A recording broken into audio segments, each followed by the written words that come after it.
people.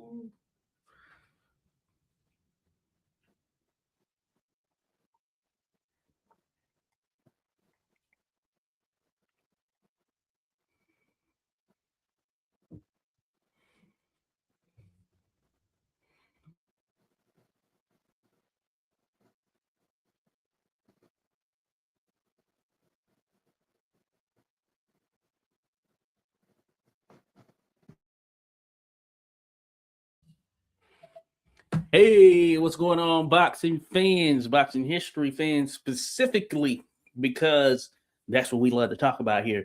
Of course, I'm back. We're talking some random boxing history, so that means pretty much anything, but no pun intended. The guest, of course, is not other than Random himself, Random Acoustic Thoughts. What's going on there with your buddy? Big up, Job City. What's up, man?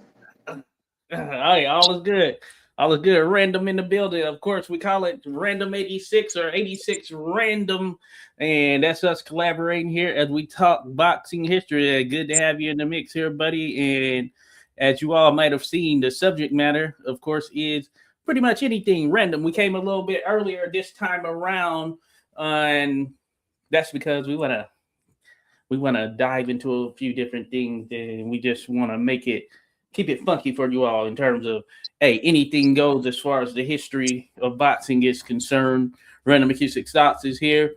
My buddy JR, the Golden Boy, is going to be jumping in at some point here, maybe at the top of the hour there as we reach that point. Junior, so he'll be talking boxing history with us as well. But it's just going to be a cool, casual chat. So, as mentioned earlier, but hey, for those that will be joining us, hey, we appreciate it. And also want to note that do us a solid. Hit that like button, hit that subscribe button. And hey, we appreciate it because it just goes a little bit of the way. It goes a little bit of the way as we try to dive into this boxing stuff there. So with that, thank you all and appreciate the Greek dropping by already in here. My man Joshua there. Greek says okay. So okay there, Greek. So yeah, we're ready to do this. We're just talking random boxing history, Greek. So any boxing history subjects are on tap here with Random Acoustic Thoughts. So we're going to dive into a few things. You know, one of the things I wanted to bring up, as a matter of fact, random, and this is kind of random in a sense, but when I was posting some of these shorts, because I did a live Mickey Walker a number of weeks back. It might have been a couple of months or a few months back at this particular stage. And one of the things that we'll be posting at some point, of course, was just think of the craziness of this, a potential fantasy fight between Mickey Walker and Primo Carnera that was brought up, which is pretty crazy, pretty interesting one right there, Random. And I had said during the time that, hey, Mickey Walker, tough guy, the type of guy that would do it. And I do think he would have been stopped because, hey, there are some limits. I mean, size, you can overcome size to a certain degree, but I think 5'7" with him starting his career at welterweight, and while he did fight at heavyweight, I think Primo Carnera would have been a bridge way too far there for him, and just too much to deal with right there. Yeah, it's a tough one, even for like a great hooker like Walker and that wonderful movement he had.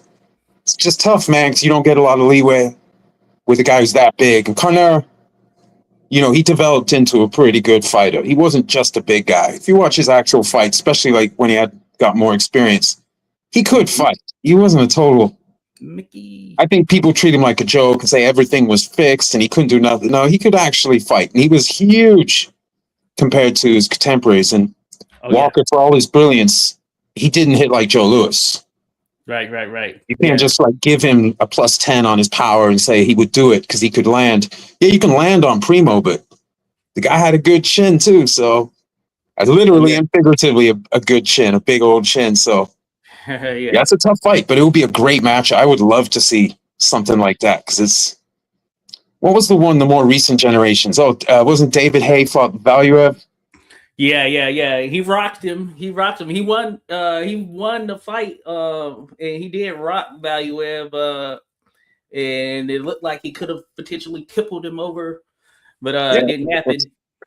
It's wild. I love that stuff. One of my favorite mixed martial arts fights, Fedor Emelianenko. I think it was 2007. Fedor, the great Russian fighter, and he Ukrainian-born Russian fighter, and he fought Hongman Choi, giant 7'2", Korean Yeah, kickboxer. Jaya was 7 foot. So yeah, I know who you're talking about. Yeah, yeah, I remember Fedor beat that cat. Yeah, that's Hit crazy. him with the armbar, but he put him on the body lock. He couldn't throw him. The guy just fell on him because of the size difference. But then once dude tried to open up, well, he almost got the armbar, and then he actually got the armbar the second time he slapped it on. Brilliant fight. One of my favorites of all time.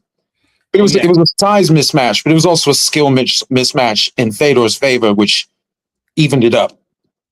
Oh yeah, yeah. I remember seeing that too. Yeah, it's crazy. Slap that armbar on him. Yeah, he was on a Right. historic run there for sure. Hey, real quick, shout out to Mr. GG in this thing. Hey, check him out, folks. But no, I appreciate always having a dialogue there with you, Mr. GG. The aficionado of boxing history right there for sure. Says Mickey Walker was a beast, no doubt about it. It's one of my favorites right there, Mickey Walker, in terms of just the video footage that we do have.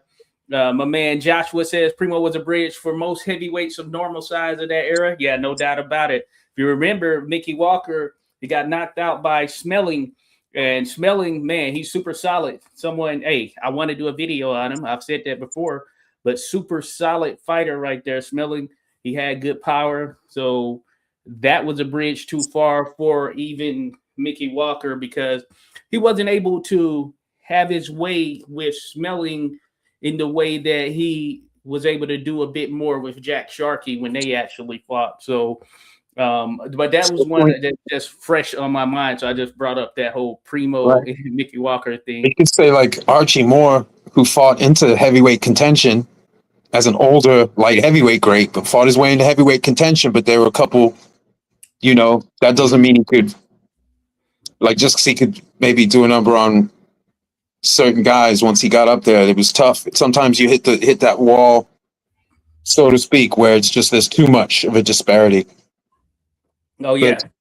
And that's, with Walker, like in different circumstances, a different era, maybe he would do better. There would be better stylistic matchups, but that's why there are different eras. You have different composition in different weight classes. How many greats you have and how close they are to their prime. Yes, Doesn't stop a big fight though. Like Tyson and Lennox was one of the biggest fights. It might have even been the biggest pay-per-view at that point, but it was one of them for sure. But no, Lewis is way better than Tyson. Yeah, at that time it was a record breaker. It may have became the number one selling pay-per-view at that particular time. I don't recall for sure. I'm sure someone out there 100-something million. I feel like it was 100-something million that grossed on that pay-per-view. Yeah, I feel like in terms of the actual buys, I feel like it became number one because I know a lot of people were anticipating that particular fight. Just imagine it some years prior to that, if they had met up. But of course, you can't dictate what happens just in life in general. So it didn't work out. But man, it was still amazing. I just remember the chatter and everything surrounding it. Them doing the runs from a press standpoint when they went on, I believe it was, I don't know if that was ESPN or whatever, but when they were on the stage and Tyson just walked up there, you could just tell he was heated and ready to go. Then he walked over there and they just got into a brawl there. Didn't Lewis say Tyson? Someone was biting his leg, and he looked down, and Mike Tyson biting his leg in the brawl. That's some wild shit.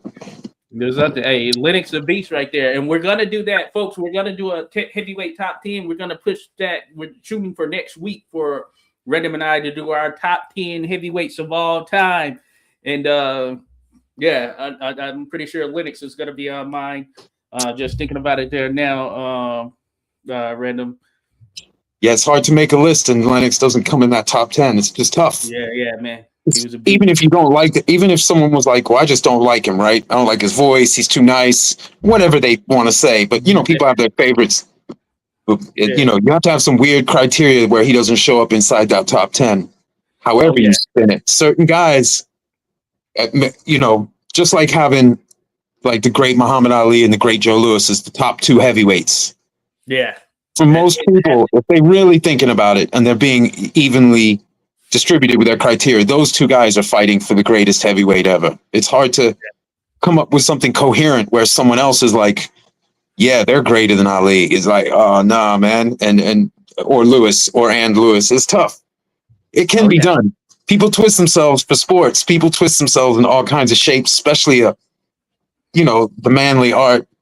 I mean, it's not just the manly art anymore, but like historically speaking, the manly art, and that Oh there's a yeah. lot of people who are invested in it emotionally, living vicariously through these great athletes and competitors and Oh yeah. hard men. So yeah, people can do it, but it's tough, man. So when we do our heavyweights, I can already say that Ali and Lewis, in some orders, in my number 1 and 2 heavyweight. I won't even lie. I mean, Yeah, I think that's it for a lot of folks. You know what I'm saying? So we look forward to that. So yeah, if you could join us, we're gonna shoot for. I'm gonna get something out there next Wednesday, folks. So we look forward to everyone being in here. Real quick, shout out to my man Boz 2.0 in the building right there. Salute there to you, Boz. Appreciate you joining, buddy. Boz and I doing boxing shit. We intended to move it to Fridays. Our intent is to do one this Friday. I haven't sent the thing out. I'm gonna put something together there, Boz. But we're gonna move to Friday mornings there, or Friday noon Eastern time at least, for oh, yeah. boxing shit, the podcast. That's the intent right there, random, just to make it work a little better there. Excuse me, because Sundays usually are pretty crazy at times, and then we had made an adjustment there, but the weekend, yeah, it gets a little crazy. So we'll see how it goes there.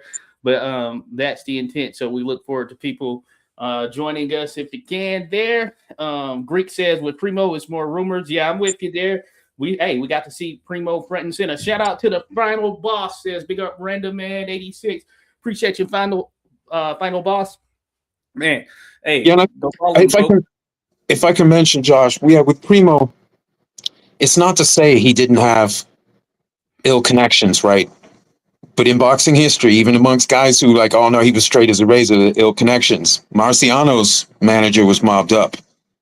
Oh yeah. Wow was now the word is, oh well, the mob said don't mess with any Marciano fights. We don't know if that's true. The mob also said they don't do drug dealing, which Yeah, of right. course they were getting all kinds of money from the heroin trade and all that stuff. So what people say and what the truth, we never know the full truth. But I think with Primo it gets exaggerated. But he was also unwittingly became a puppet for the Yeah. fascist propaganda of the day. As did Schmeling. Neither guy necessarily a committed political person, but they got the regime were putting them up there in a certain way, and people push back against that in general. So they catch some extra flack, I believe. But Yeah, and it with, was sad there at the end for Primo. Seemed like him and Max were both good guys, but Primo, I mean, you could just tell he was just the guy who was kind of just thrown out there in terms of in front of the media and all of that stuff, and he wasn't what I guess the Italian regime was in or was considered at that particular time when you think about it from a fascist standpoint. oh yeah, And they were like, yeah, oh, we're the new Rome, and he's the you're right. the Superman, and Hitler's whole groove with that thing. But we Yeah, know that's BS today. But yeah, gaslighting didn't just start happening. Even before there was that name, that was a yeah, that's term. true. Gaslighting is the old school, so the whole master race thing. But Jesse Owens went in there and I don't want to swear or anything, but yeah, man, some great athletes went in and proved that people are people. Greatness doesn't have a skin tone, even Oh when yeah. even when that's part of the dynamic of how a fight is discussed. That's not where greatness comes from. Oh yeah, no doubt about it. No doubt about it. There, random. Real quick, there. Shout out to everyone in the mix here. Random acoustic thoughts. 86 boxing here. We're talking boxing history, just any boxing history. Shout out to the morning one back in the mix as well. Got to get to that. Shout out to Rough Rider Return. Salute there to your Rough Rider. Appreciate you always dropping by, showing love there, Rough Rider. Shout out to Joe. Joe, shout out to you. Hey, Joe. Hey, ain't seen you in a minute there, Joe. Hey, Joe knows his stuff right here. Hold on, let me just jump there real quick. Joe, if you don't know, follow him, folks. Follow Joe because we do quizzes over on Bruce Gaz's channel, and Joe always wins. Whenever he shows up, expect to lose. He knows his stuff there for sure. He says, 86, I got one that has always bothered me. What Buster Masters Sr.'s real name? Surely not Buster. Oh, that's the interesting one. I don't know. I don't know that one right there. But, Let's try and look it up real I'm sure quick. it's a nickname. I'm sure it's a nickname. You got to check it out, Random. Yeah, and See I if you don't know can find when out. that term being used as an epithet. I don't know when that kicked in. So Buster. Okay, let's see. Buster Matthews. He was born in 43. When did the whatever piece of media where Buster, where that came out? Maybe he predated it, but let me see. Buster Mathis, yeah. I know Wikipedia isn't the thing, but it's saying he was born Buster Mathis. Huh, it may be. Hey, we're gonna try. Hey, I'm gonna try to dive into that one more, Joe, to find out for Right. sure. Maybe that was But the it's just case. like it's just like oh, sorry, 86, talking over you, brother. Sorry. Oh no, no, But you did. it made me think of like Adolf Oh Walgast yeah, from way back in the day. You know, not too many Adolfs in more recent generations, but before that was yeah. associated with one of the most evil mass murdering dipshits in history. Oh yeah, It's not an inherently evil name, you know what I mean? So like, but even yeah. back then they called him it rolls off the tongue much better. Oh yeah, Well, Well, got damn good fighter right there. And former world lightweight champion, as a matter of fact. yeah, great fight. What a great division lightweight has been historically. Can Oh I yeah, just say something too about more? Archie Where? Moore. What's that? No, I was reading the previous one you had up. Oh, Oh, so okay. Tyson Lewis was before the last one from the final boss. Oh, it was also. Oh Smelling yeah, and yeah, then you had that up before. Yeah, Archie. Smelling did have some quality wins, man. Some greats on that. Yeah, that's the one, Mr. GG, where he was saying that Sharky Yeah, was very skilled, but also an enigma as which version would show up. And yes, some fighters they're undeniably powerful, but you don't know like what approach they're necessarily going to take or how. Like Lennox Lewis was a little bit like that. oh Sometimes you yeah, get jabby Lennox Lewis. Sometimes you get the guy who's just the bully. Sometimes in the same fight. Manny Stewart said that too. You know, he said yeah. Lennox could be the bully you with his size, but he could also be very technical, and you didn't always know which guy was going to appear. Yeah, and yeah, I know Manny, yeah, he would get mad the same way he would with Vladimir Klitschko as well when he was not like using his size in the way that he felt that he should. He would get pissed off at him there in the corner. It would be funny, but I feel him though. We had that vision. He just had that great. So he knew. He was like, look, you know, if you're in a battleship, you got bigger guns. You better fire them guns.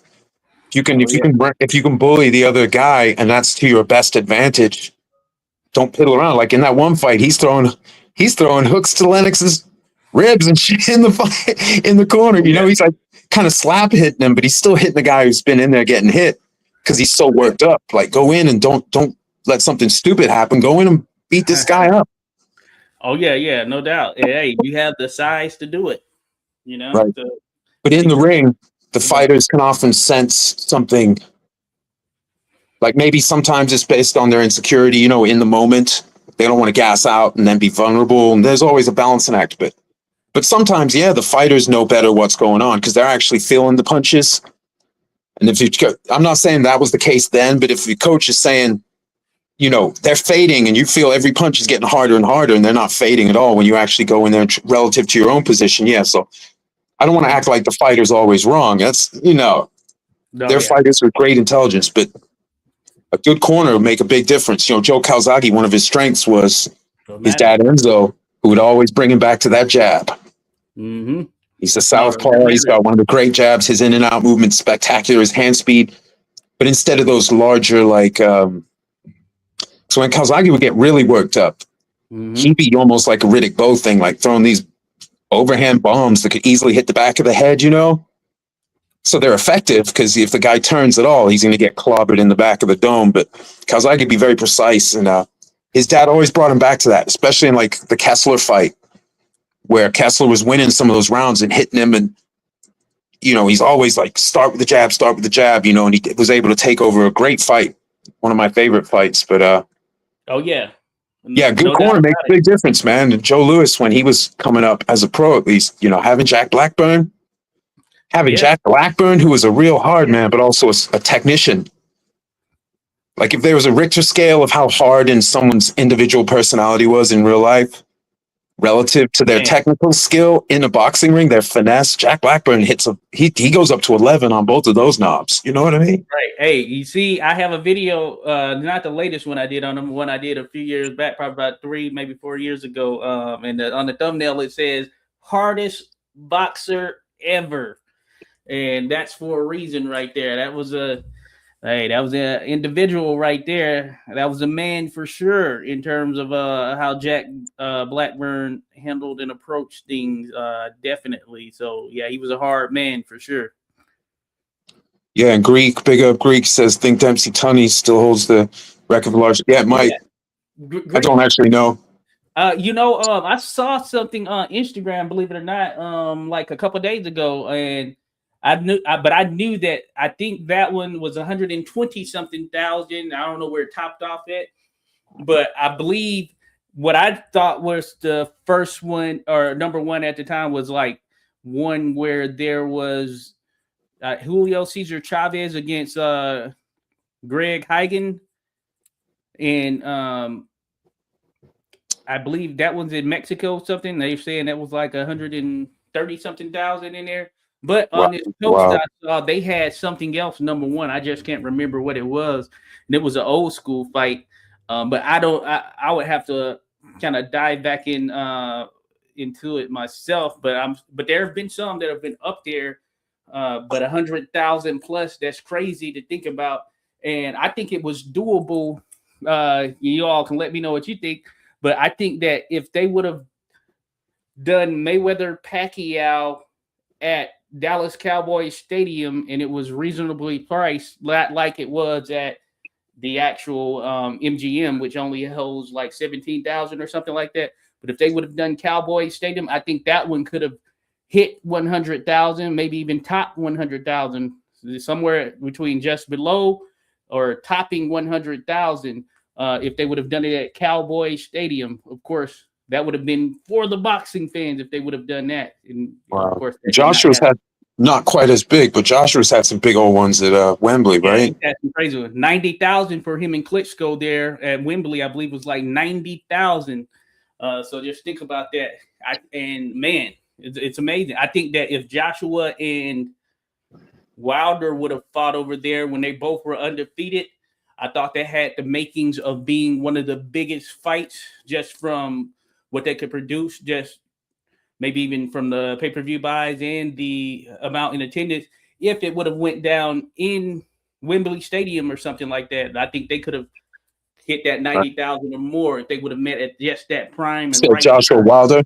Yeah, Joshua Wilder. Same with potentially Joshua Fury. Said that had they Yeah, met imagine if Fury had at taken that big money offer from the zone and gone and had a couple, 2, 3 fights with Joshua. They could have made so So much money. I think a combination of both of them against Joshua could have each both hit that 90,000 mark or more, sort of like They what could Joshua. still make a bushel of money. They could still make a ton of money, Yeah, even now, where none of those guys are what they were, but they could still make a ton of money. yeah, and they're supposed to have Joshua. Yeah, he's going. Yeah, it's an unfortunate situation what happened with his friend. So RP to them with that whole situation. But they have, or at least on paper, I believe there's supposed to be Joshua versus Fury happening. And I think that it will still be pretty big over there. And they probably will top 70, 80,000 somewhere in there potentially. I don't know for sure, but maybe it'll get there somewhere close to there. Yeah, I would love that. I just like it when the fights end up happening. If it's best when you're both in your prime, but if not, it's still pretty. It takes a long time past the sell by date for it actually to not be entertaining, like as far as to a wider audience. Because there's a reason the guys are that famous, good men or women. It just makes a big fight. So better late than never. Yo, yeah, no doubt. I'm seeing some of these comments. Hey, I'm gonna try to get to some of them because I get lost and drop back there. Random head-to-head historic impact. Not sure if Marciano the Gypsy could compete today. Oh, you're trying to stir up something right there, Joshua Archer. You're trying to stir up something. We're gonna come back to that one. I got it marked right there. We're gonna come back to that one, random. So we're gonna talk about that for sure. The Greek.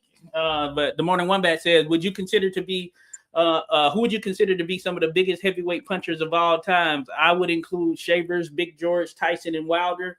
Oh yeah, no doubt. Those four rank in there. Wilder, whatever people may think about him, no doubt about it. He had a punch to him, or it still does have a punch to him, and he has produced some pretty spectacular knockouts here over the course of the last 10 years or whatnot. some of the biggest knockouts. You think about that knockout over Brazil, what he did to Bermain Stavern, just insane. But all of those that you listed there are some big time knockout guys. Others that we can think about, especially if you want to go further back in history, for guys we don't have footage on, of course, John L. Sullivan, he was supposed to be one of the premier knockout artists there in terms of how he operated there in the sport. So Yeah, wasn't he the one he like hammer down your guard and then hit you with the straight coming behind it? You know, he just like hammer on those forearms and then send shots through, and people just couldn't take it. There are varying things out there. I think there's a mix of that. You see him on a little heavy bag, showing that he would give it kind of just swinging it. This was him at an older age. You also see him on a little video there with Jim Corbett. It was before the Jeffries and Johnson fight, where he's there messing around. He's just kind of messing around with Corbett there. He's ready. Oh, yeah, those little diggy body shots, don't they? You can see they're getting a little salty. You know, these guys are proud athletes. He certainly was, man. So, yeah, he's one of them. Of course, we know heavyweight puncher Fitzsimmons for his time there at heavyweight. Man, insane. Yeah, and in those gloves, if you brought him to today, right, but you kept the gloves of his day, and you put him in there with some guys who can really hit, Fitz could really fucking hit. It wasn't hype. He had actually dangerous hands, and we're talking in the context of how they were wrapped in his day. You bring him today, and you want someone to fight him. They go, I saw the fight. He looks like some gangly fool. Yeah, they joked about that back then, but the man hit like a hammer and anvil, man. Like he didn't have a back of some pushover. You know what I mean? He was lean, but he was so strong where it counted for punching power. Same thing, you know, with Dempsey, where you know, one of the listeners have mentioned Dempsey. It would be tough today, but Dempsey, if you bring him in today's like bigger gloves and like more restrictive rule sets, and the mouthpieces are better, and the you know, people wear their shorts up by their nipple line. Yeah, maybe he struggles, but if you take him and you have someone today fight him under the conditions Dempsey was an expert in, that's a tough fight. I don't care how big you are. Fred Fulton was a real knockout guy himself, right? Yeah, he even took one of Sam Langford's eyes functionality in 1917, you know, and Dempsey mowed that man down, made him look easy. He did like Sam Langford used to do to certain guys who were chumps, but not to be disrespectful, you know, but who were way beneath him. But Fulton was a serious guy. He was, you know, one of the top handful. It was going to be him or Willard, right? Like one of the top handful of heavyweights. Yo, Dempsey took him down. And I've said it, if I've said it once, I've said it 1,000 times. I think that had Willard and Fulton fought, that Fulton would have won. And I'm thinking it would have happened to be a knockout. But Fulton was no doubt a big-time puncher. Go look at his, I had a video on the channel on him for sure, but go look at his resume as well. Look at his record and start diving through there, and you'll see exactly what I'm talking about. Now, he too, of course, he could be susceptible to getting caught himself, which is what happened when he went in there with Dips. He got iced in the first round, and he also got iced by Harry Wills. I forget which round it was. Might have been 6, somewhere around there. But didn't he go on a pretty long run between the loss to Dempsey and the loss to Wills? Like he had been winning that whole time, or winning or drawing, right? If I'm remembering. Yeah, no doubt about it. Yeah, you know, there were guys who could beat him, but it didn't mean. Yeah, I'm trying to think of a modern version. I think Povetkin's record was like that, right? Oh yeah, he had a couple losses, but he had a lot of winning in between that. So it wasn't like you could say every old person has beaten him. Fulton was a very serious dude. It's just it was in a time when champions weren't fighting very much, and when he got in with the guy who would at first fight pretty good, who'd had a busy year the year before, he got mowed down. Like. Yeah. So Dempsey was special though, but it's in the context of the version of the sport he was playing in. Yeah. It's like it's like where people talk about, could Larry Bird and Michael Jordan play today? But the better question is, could the guys today, where they have the handshake rule and all that stuff, could they go back then, or would they just get beaten up and elbowed and stuff that now is a foul? Back then, it just happened sometimes, and it wasn't blatant enough to, you know what I mean? Like it wasn't. Yeah. So it goes both ways, and I think Dempsey goes both over and underrated historically. No, yeah. And there are guys who could take apart like a great hooker like himself, same as Mickey Walker, like certain styles. Yeah, you can exploit it if you're a certain kind of fighter, but if you're not, and you come up against a specialist, it's a tough day, you know, like even if you're really good, like I think of one of my favorite fights, my favorite one-sided fight, Joe Calzaghe when he fought Jeff Lacey, Oh yeah, yeah. mini Mike Tyson, you know, but because of the way the styles lined up, it was like a career changing. Yeah. It was one of the great championship ones that went the distance. It shouldn't have gone the distance. Ref should have stopped a couple times, but Lacey, one of the great shows of heart. Yeah, like, okay, you look at now, this isn't to bash anyone, but just to show you the juxtaposition of sometimes think of what the great Roberto Duran went through before he waved off a fight with Ray Leonard, right? Compared to what Jeff Lacey took and fought the whole fight. And Lacey's got nothing on Roberto Duran, one of the all-time greats, but that's a good point. Yo, he took absolute hell on earth, like career changing, and he fought through it. And his corner guy, Dan Birmingham, probably would have let him die in there. He didn't give a shit because they weren't expecting that to happen. So he's like, come on, Jeff. Come on, Jeff. He wasn't good in the corner in that fight. But Calzaghe, he put it on him. But so like sometimes the resume and the fight to fight behavior is it's difficult, man. And that's not to diss Duran. Duran's one of the all-time greats. But that night, he waved off a fight. He wasn't even getting hurt that bad. He was just getting outboxed. He was getting embarrassed. It's one of those things, you know. Yeah, you're right. And so I think that's a good point, and we can't deny it. That's there. It happened, regardless of what people want to say. It happens, you know. And yeah, but it doesn't preclude greatness. Just like there are great guys that are in the realm of the era I'm writing about and studying. They drew the color line. They started at times. Some of the guys had already fought great colored fighters, but then when it was convenient. But it doesn't mean they're not great or that precludes them. Just maybe not. It may be like less grandmaster points than other people have who didn't take that position, but it doesn't. So it's the same thing with other stuff, like or guys hitting people when they're down.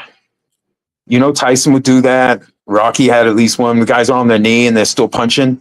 You take them in a different era. That's a DQ. You're done.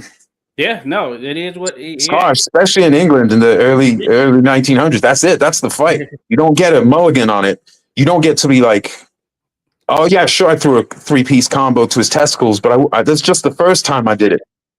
In London, if your guy isn't up or if you don't clean break, they would just take it. The National Sporting Club. That was it. Oh yeah.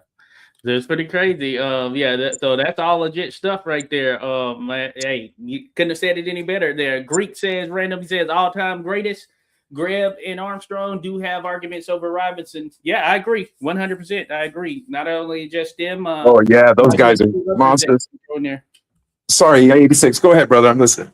No, I was just saying there might be a few others you can throw in there as well. Sam Langford, you name it. Ali, but Harry Greb, of course, I told you, or I mentioned it before, as far as resumes are concerned, I feel like he and Sam Langford are tops in the sport right there. So just think about that. That's got to count for something. Armstrong, one of the best of all time, without a doubt. Impressive resume, impressive accolades as well, holding 3 world titles at once. At the same time, folks, and just think about almost getting the 4th, which is insane. Yeah, almost coming close on the 4th. Coming close on the 4th, which is wow. But also like this, like the timing of what he did at championship level, it's pretty scary. Yeah, no, he wasn't like, oh, I wanted this weight, and then I waited a million years, and then I wanted this weight, and then I waited a million years, and because like Fitz was a little bit like that. When I'm trying to remember, was it 92, 1892? When did he win the middleweight championship? It was 90. Yeah, it might have been around 92. I know because he knocked out Nonpareil Jack Dempsey. It might have been, was it 92? I think it was 92, or 91, but I can't remember. But it was. It could have been slightly before that because I think when did Nonpareil die? He died in 93, 4 or something like Maybe it was before that. I just can't remember. But I do know that there was some gaps in between his. Like, because when he took the light heavyweight from George Gardner, that was 1903. Yeah, that was a long time later, and the heavyweight one came in between. So the way Hammer and Hank did it, and he was a stopping machine. He was stopping mad people, and he had this furious work rate at the highest levels. Just so if someone wants to say he's the GOAT, I'm not going to actually argue with it, even if he's in my top 4. Same, Greb and Armstrong, Robinson, and Langford. That's my top 4. And Oh yeah. And there are other guys too, man. If people want to say Ali's the greatest, Yeah. I'm not gonna get mad at him. He's incredibly great, and there's so many different reasons to assign greatness to Ali because of everything else, his overall impact as an ambassador, not just for sports, but for for his adopted religion, or for just the concept of humanity, for race relations and being his comfort. He has some brilliant confrontational, sort of charming but confrontational interviews he was doing in Great Britain. Yeah. That were he was taught. He was he was no coward. He was saying stuff to people to their face and forcing them to confront things, and then making them laugh about it. I mean, he did so much for like the image of the U.S., which doesn't necessarily have some great image about race relations. You know what I mean? Realistically, at that time. So, like Ali, yeah, man, he was special. Oh yeah, no doubt about it. No doubt about it. There, real quick, there, Reddit. We're here. We're talking boxing. My man Junior is about to jump in here soon. Here, I would think in a few minutes. As a matter of fact, I just wanted to let you know there. But real quick here, folks, I'm going to get to all the questions. Mr. G mentioned I was covering the '88 Olympics, and when they left the ring, Bo said he wanted to fight Lewis again, and Lewis responded, "Next time, I want to get paid to beat you up." Okay, gotcha. Good stuff, and that's one we missed right there. Excuse me, Rough Riders in the mix. Appreciate you there, Rough Riders. The final boss says Lennox is our best heavyweight from England, better than Fitz, Fury, AJ, Hay, etc. Yeah, I gotta give that nod there. Me and Randy. I agree with that 100%. Yeah, yeah. Oh yeah, yeah. We talked about some of the mob stuff. Yeah, it's pretty crazy. Sony listed in the Devil, the book did say Archie Moore took a dive versus Marciano, but the film clearly shows that did not happen. Right? Hey. That's like no, that. Archie Moore was a proud competitor, man. He wasn't taking no dive against Marciano. He was trying to win that. Yep. No doubt about great fights too, but like I didn't mean to cut you off, but yeah, like some fights, people go, "Oh, it's suspicious. Oh, it's this," and then they use like very narrow goggles to like convince themselves. Like people trying to say that Joshua and Jake Paul, like was it Jake? It was one of the Paul brothers, but they're both, insert one of them. They were like, "Oh, it's a fix," and he signaled him. It's like he's Anthony Joshua. You don't have to fix that. Oh, yeah. If he was mad, he could have crushed him in one. If he was mad about it, like if he was like, "Fuck you," and just beat him down because the guy's never been in there with a world-class heavyweight going 100%. Not in training, because if they did it in training, he'd get injured and he would never make it to a fight. No one's gone 100% of AJ's caliber. People still out there trying to get attention saying it was a fix. What are you fixing? The definite outcome? It's like if someone was trying to say, "Oh, Mayweather and McGregor was fixed." McGregor, who's never boxed, maybe sparred in the gym, but he's had no amateur record. He's never boxed. He's gonna beat Floyd Mayweather. Right. That's crazy. Man, Floyd could be 60 and beat the shit out of Conor that fought him back then. In boxing, it's different. You can see his arms get tired. Like for those of us who've trained, if you're doing rounds right, doing even if just 2 minutes, 2 minutes on, 1 minute off on the bag, right? Throwing pretty hard. Your arms get a little noodly, right? 3-4 rounds. Hey, if you're in the gyms, you know what it is. There's a difference if you're doing something every day and you're going to get a person that is doing something part of the time. There's very much a difference. So that's the only thing you have to think about it. It goes beyond sports. It goes beyond anything, If you're someone who spends time driving, if you're a truck driver, you're driving all across the country, you're probably going to be different than someone who's just driving in their small town somewhere. They go to the store, conditioning and acclimation. It's just different. You know what I'm saying? That's the same way it is as far as if you think someone just generally can just come and beat like someone who's been doing this every day for 20 plus years. It's just a difference right there. Right. It's like me. I just started playing chess again, right? About a month ago. It's like me going, I'm going to go kick Magnus Carlsen's ass, right?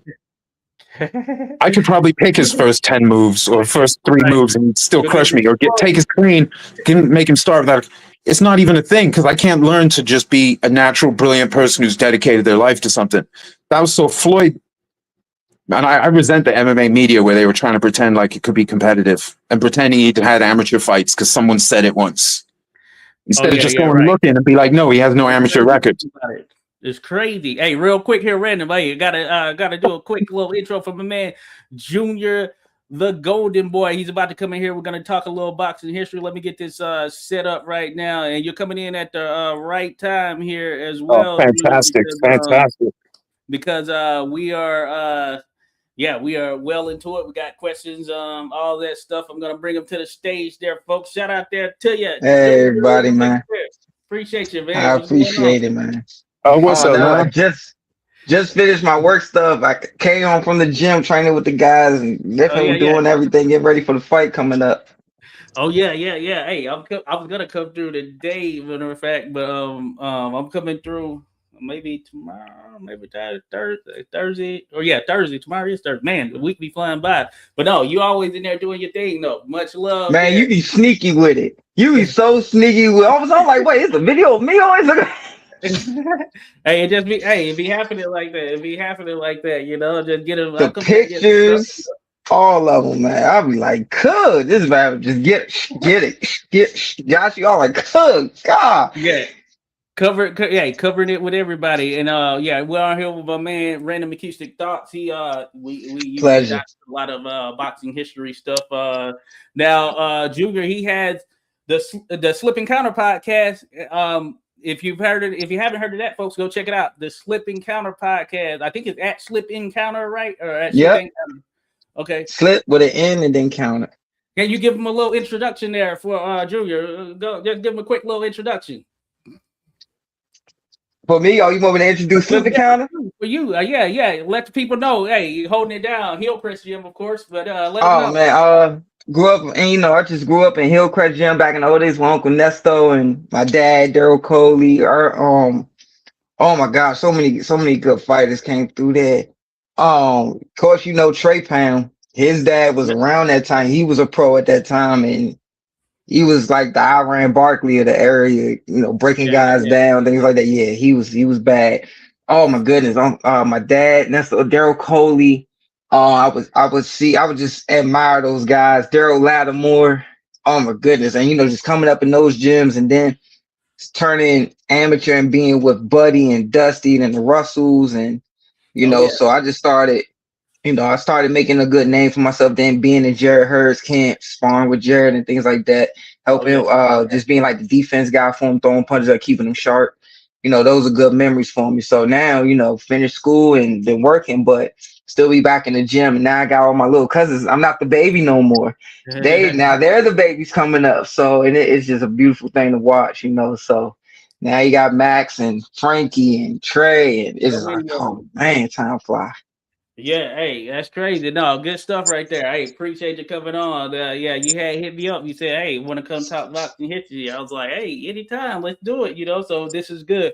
We're just talking like random boxing history. Now we go way back, of course. I know you've seen that with some of the posters I have. We're going way back. I've been watching. Before I jumped on, I was watching. Yo, okay, yeah. So yeah, real quick. What's up, man? I don't have a good connection, so I don't know the video.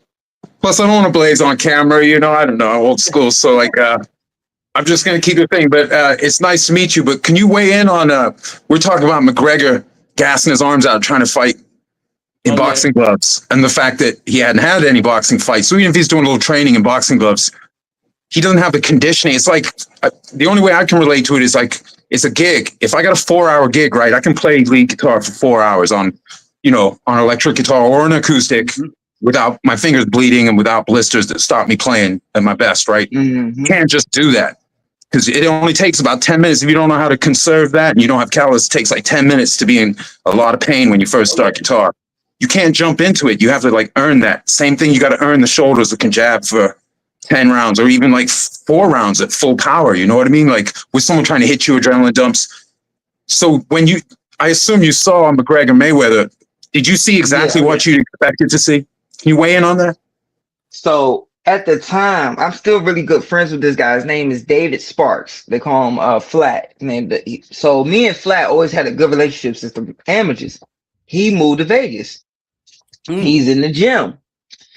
Floyd's getting ready for Conor at that time. And I'm hearing from multiple people.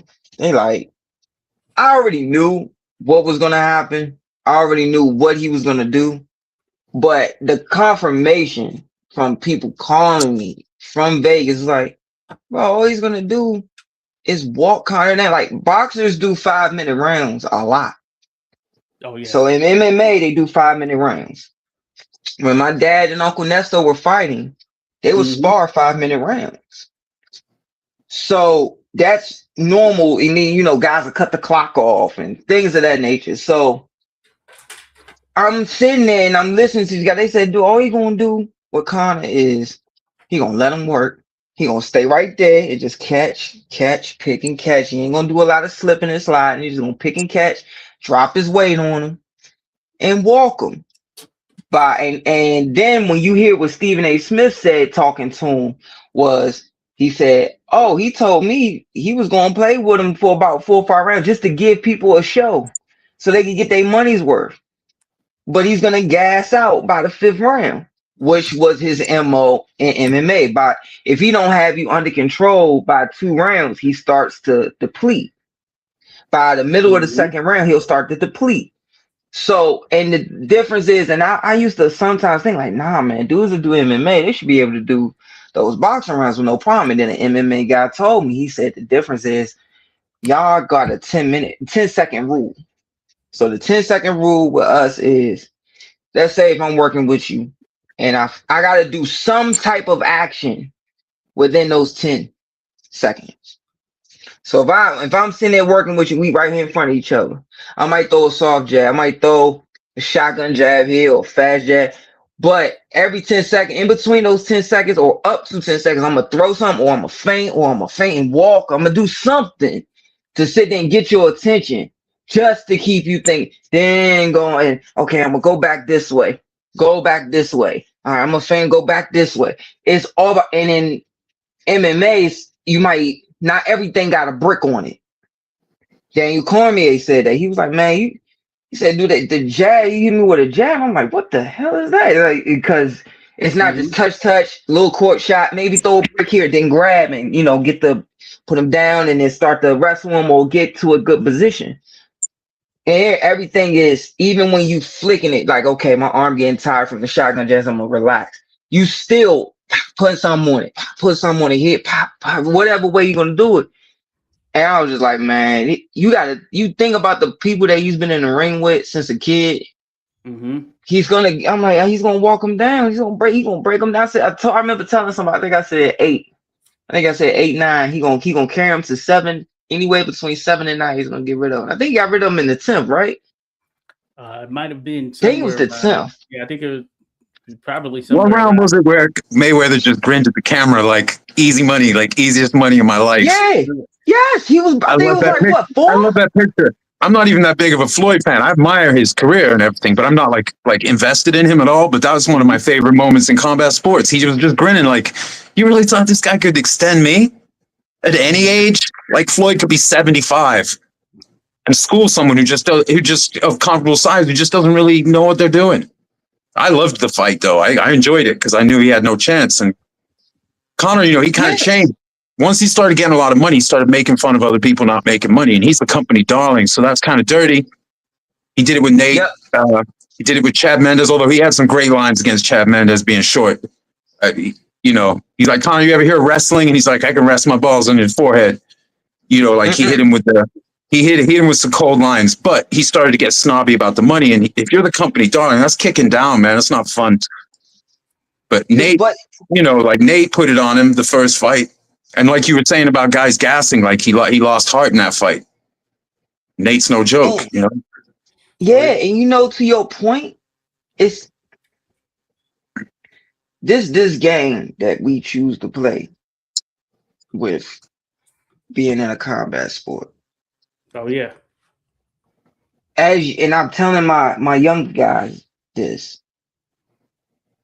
Being especially from this area, and I know my boy has seen this. I know 86 done seen this. Especially with pro fights. You fighting at Merlin Live Casino. The family and friends that show up don't know just like it. Look, I'll tell y'all a story. I took my first date with my longtime girlfriend there. I took her to the first day was Merlin Live Casino fight. When I first let her know, like, this is the family you're in.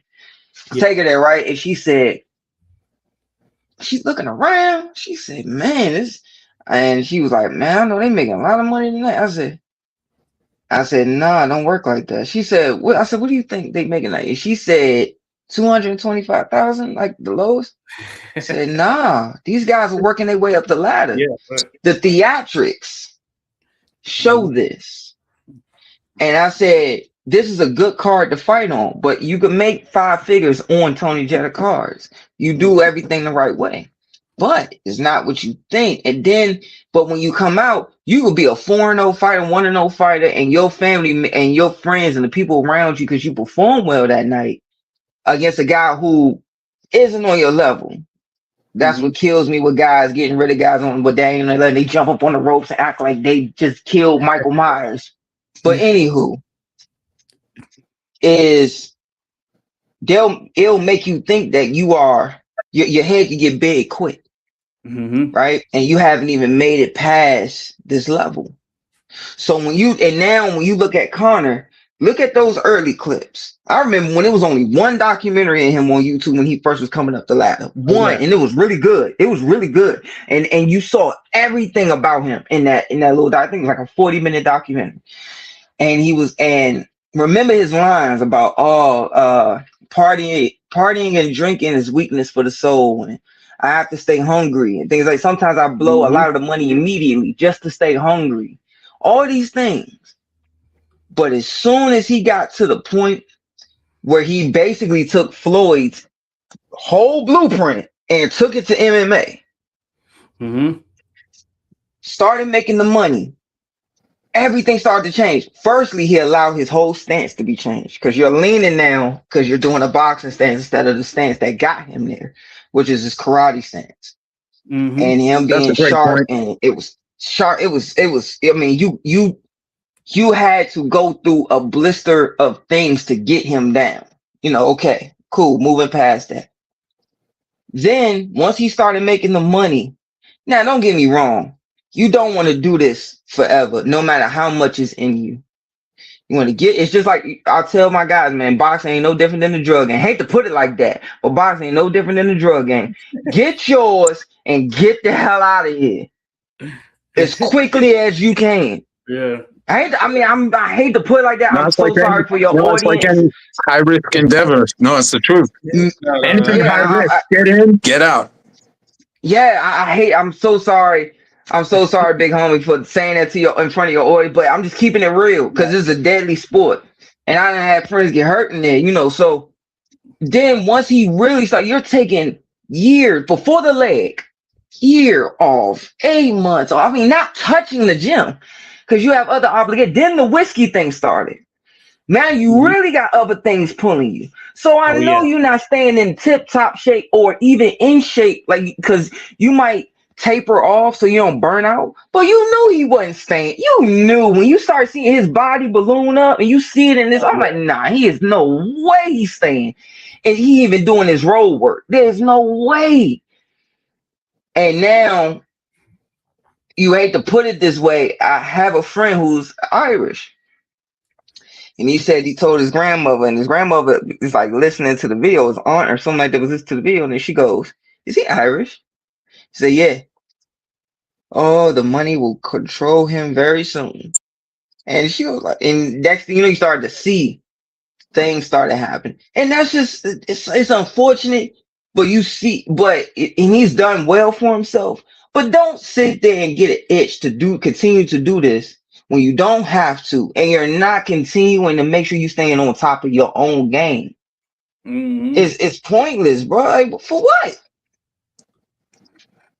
Yeah, no, you no, that's a good point right there. And I think we see some of that with guys, and even in some cases, they're just doing it for the money or to get that payday, right? And their heart's not really in it to that degree. And I think that can be, of course, it's prize fighting. You're out to get money, but when that passion is gone, you're not as hungry as you used to be. And we see that certainly when you get to a point and you get money, like you're saying in that McGregor incident, knowing he's got these other endeavors and all of that stuff going in, but also when your heart is not really there, you're just doing it to, kind of get that paycheck. And I imagine that can have an effect on things as well. Just thinking about it from that standpoint, because we see that lens as well. When hey, but this is a dangerous game for sure. This is a very dangerous game, and as the old saying goes, you can't play boxing. So you never know what situation you're going to run into there in the ring. Yo, and shout out to Marvelous Marvin who stayed crunchy. Oh yeah, I hey, mean, He stayed yes. crunchy even when he finally got to a position where he's making some real money. that's the way you got Shout to out be. to him, one of the greats. Always a good day to shout out Marvelous. I mean, what do you expect when you come from $50 fights? Right, That right, man right. was getting $50. Man, when my father, because before the documentaries came out, my father is from that era, so he trained Yeah, with Ray, and when he was an amateur, he was with Ray and them like that. So it was always the Hollingsworth brothers and the Leonard brothers and everybody, So Ollie Dunlap, Mr. Ollie, Mr. Jacobs, all those guys were around at that time, and he was just turning pro. And the stories my father could, he will never get on camera and tell these stories, no matter how much I tell him that it would be. I think he lets me tell some of them, but man, I tell you, but yeah. he told me, he was like, man, Marv was getting $50 a fight. Ray That's turned crazy. pro and was getting. I could tell this part. Okay, Ray. He was like, 40 Ray was grand for his turning first pro. fight. 40 grand, but here's the thing about the 40 grand. He is so trying to make sure I word it the right way without telling too much. So he was like, man, they were giving Ray cars, giving away every month. He was sitting there, they took him to a car dealership and they told him you drive a new car each day. And at the end of the year, pick what car you want. And you drive it off the lot. Because he wanted to gold medal. He came home. Now you got Marvin and another name I have to mention who was in the gym with Ray and my dad and everybody was Aaron Pryor. Aaron Pryor was coming and sparring with Ray and sparring with Howard Davis. Howard Davis. And so you got Howard Davis at the time who a lot of people feel lost to oh my gosh. Oh, wait, Fredo, it's my dad's friend. Derek Holmes in the amateurs. Okay. So I feel like they felt Ray lost to Derek Holmes and they felt like Howard Davis lost to Aaron Pryor. Okay. But now you got them in the gym with them sparring all the time. And back then it wasn't no technical sparring. And so dad was like, man, those guys, Ray was, he was the money man, and you would hear Hagler turn pro, and Hagler was just at a certain point, he traveling to Philly, which was the gauntlet at that time. Of course. You had Cyclone Hart, Jesse Hard Work Hart's father. Oh yeah. Cyclone Hart would be a world champion, and he was just in the wrong era. Yeah. Willie Monroe, who I've had the pleasure of being really cool with, his father, his uncles. Yeah. They're in that whole Philly thing. Billy Briscoe, he's in the Philly thing. All of these dudes. And Marvin has to go. What they used to give out the pamphlets back then. That's how they used to they would give out, like how we post on Instagram now, come to this fight. What they was doing was giving out pamphlets in the street. And they never had to change the title because everybody was coming to the space. It was called the Spectrum Wars. Okay. Just showing up to the Spectrum Wars. And it was Hagler lost. Like really lost. Like he really got outboxed. He actually lost. Oh yeah. And had to get better and had to, adjust and all this and come back to Philly and make it through this gauntlet to then be able to make it. See, I know that Marvin Hagler that wore the red velvet trunks before he got to the blue velvet with the sky blue and the nice shoes and everything. I know them. I watched the Marvin Hagler tapes where he was wearing the red and there would be blood still on the joints from the last fight and all that guy. and those fights, man, and those wars, it was different, man. So it was said to me from different guys, like that Joe Frazier walked up to him and told him, so you know what your problem is? He said, what? He said, it's not your fault, but you already got 3 strikes against you. 1, you're black, 2, you're southpaw, and 3, you're too damn good. And then he continued on, and he made it a thought in his head, because he didn't hate Ray, but he despised Ray. Oh yeah. Like he still went to dinner with Mr. Ray way before they fought each other the first time. Yeah. And that was a whole setup from Mr. Ray. Mr. Ray didn't just call him to come have dinner at his restaurant to really get to know, man, how's everything going? No, he was sizing them up. That whole the people I have talked to, about that. man. Do you know about the details of that dinner? No, I heard. I don't know all the details, but I heard what you mentioned there in terms of it was really just to kind of get a feel for. Okay, yeah, this is okay. This is what I got to deal with right here. So yeah, let us know. Okay, so Juice, don't kill me. Love you, Juice. I love you to death. But I ain't just get the information from you. I got it from other people too. We all know the Mugabe story. We all know about him going to the sitting ringside for the Mugabe fight. We all know this. Yeah. But here's the thing. He called the dinner after. Like months after. He invites him to him and who is Mr. Ray's lawyer?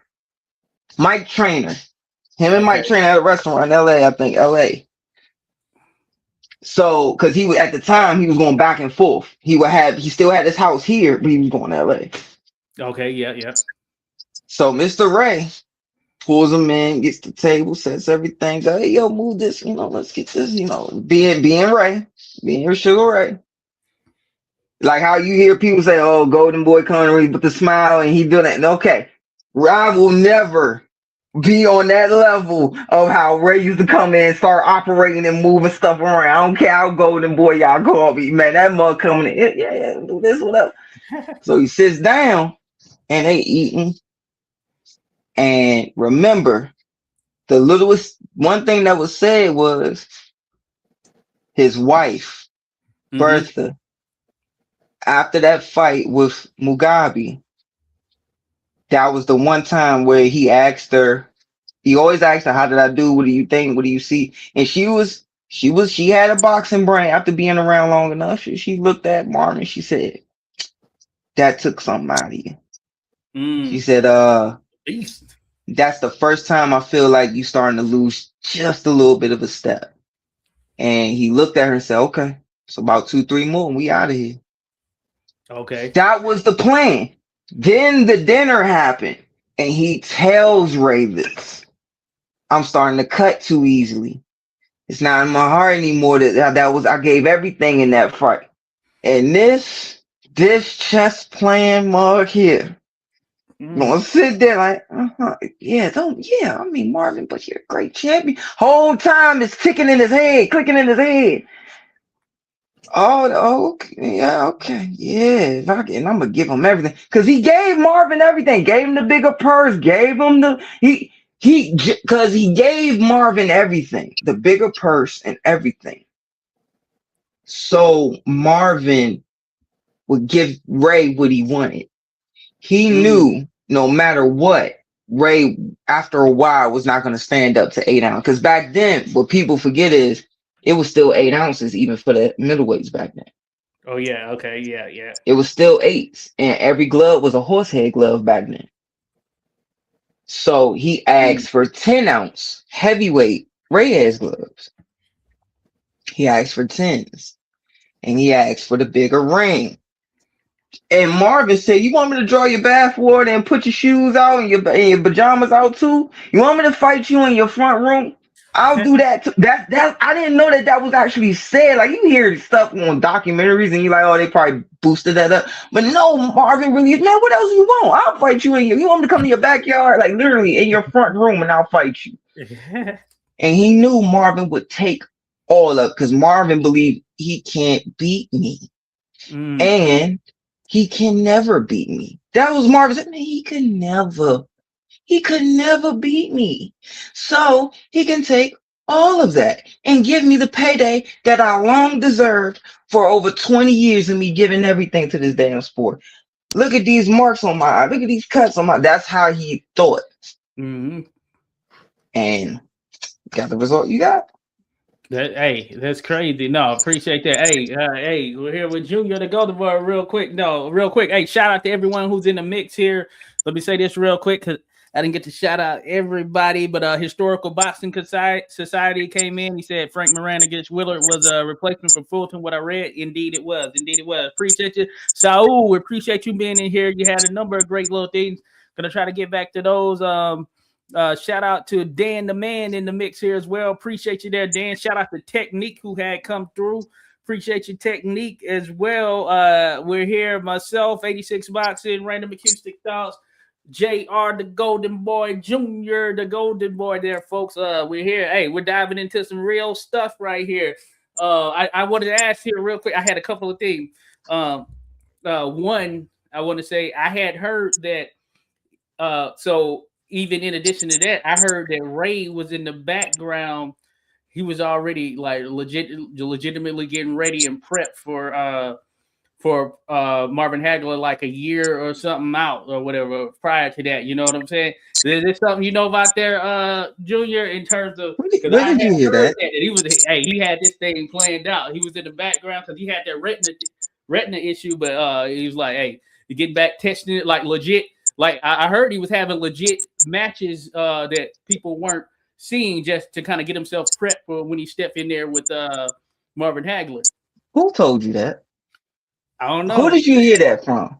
I forget. Because I don't think you just got that out of reading his book.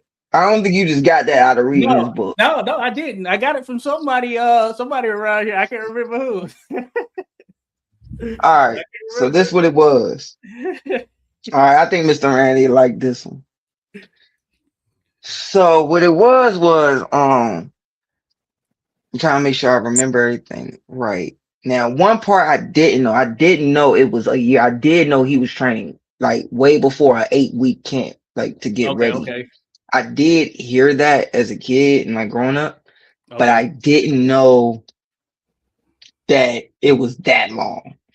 So at the time, Ray is still Ray. Like he's retired, but he's still doing the color commentating. He's still making good money, good investments, things like that. But he wasn't fully happy from what I was told. Like he was cool, but you 20 when he got hurt, I want to say he was 27, 26. Yeah, he was still fairly young, and you know, they're still supposed to be your prime, essentially. Yeah, so and it was like, man, I ain't getting and I know that feeling with me having, you know, my issue that you've heard about and having people say how good they believe I would have been, how because of how disciplined I was outside the ring and then everything else.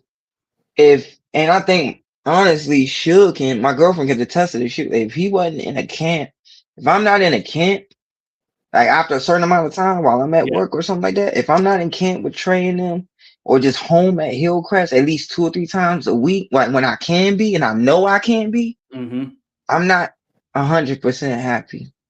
Oh yeah. I'm not at all. Like, and that's a real serious. So, and Ray was the same way. If he was, and I think Miss Juanita said like, if he wasn't fighting or getting ready for a fight, he wasn't happy. So, if going into that for about a year or so.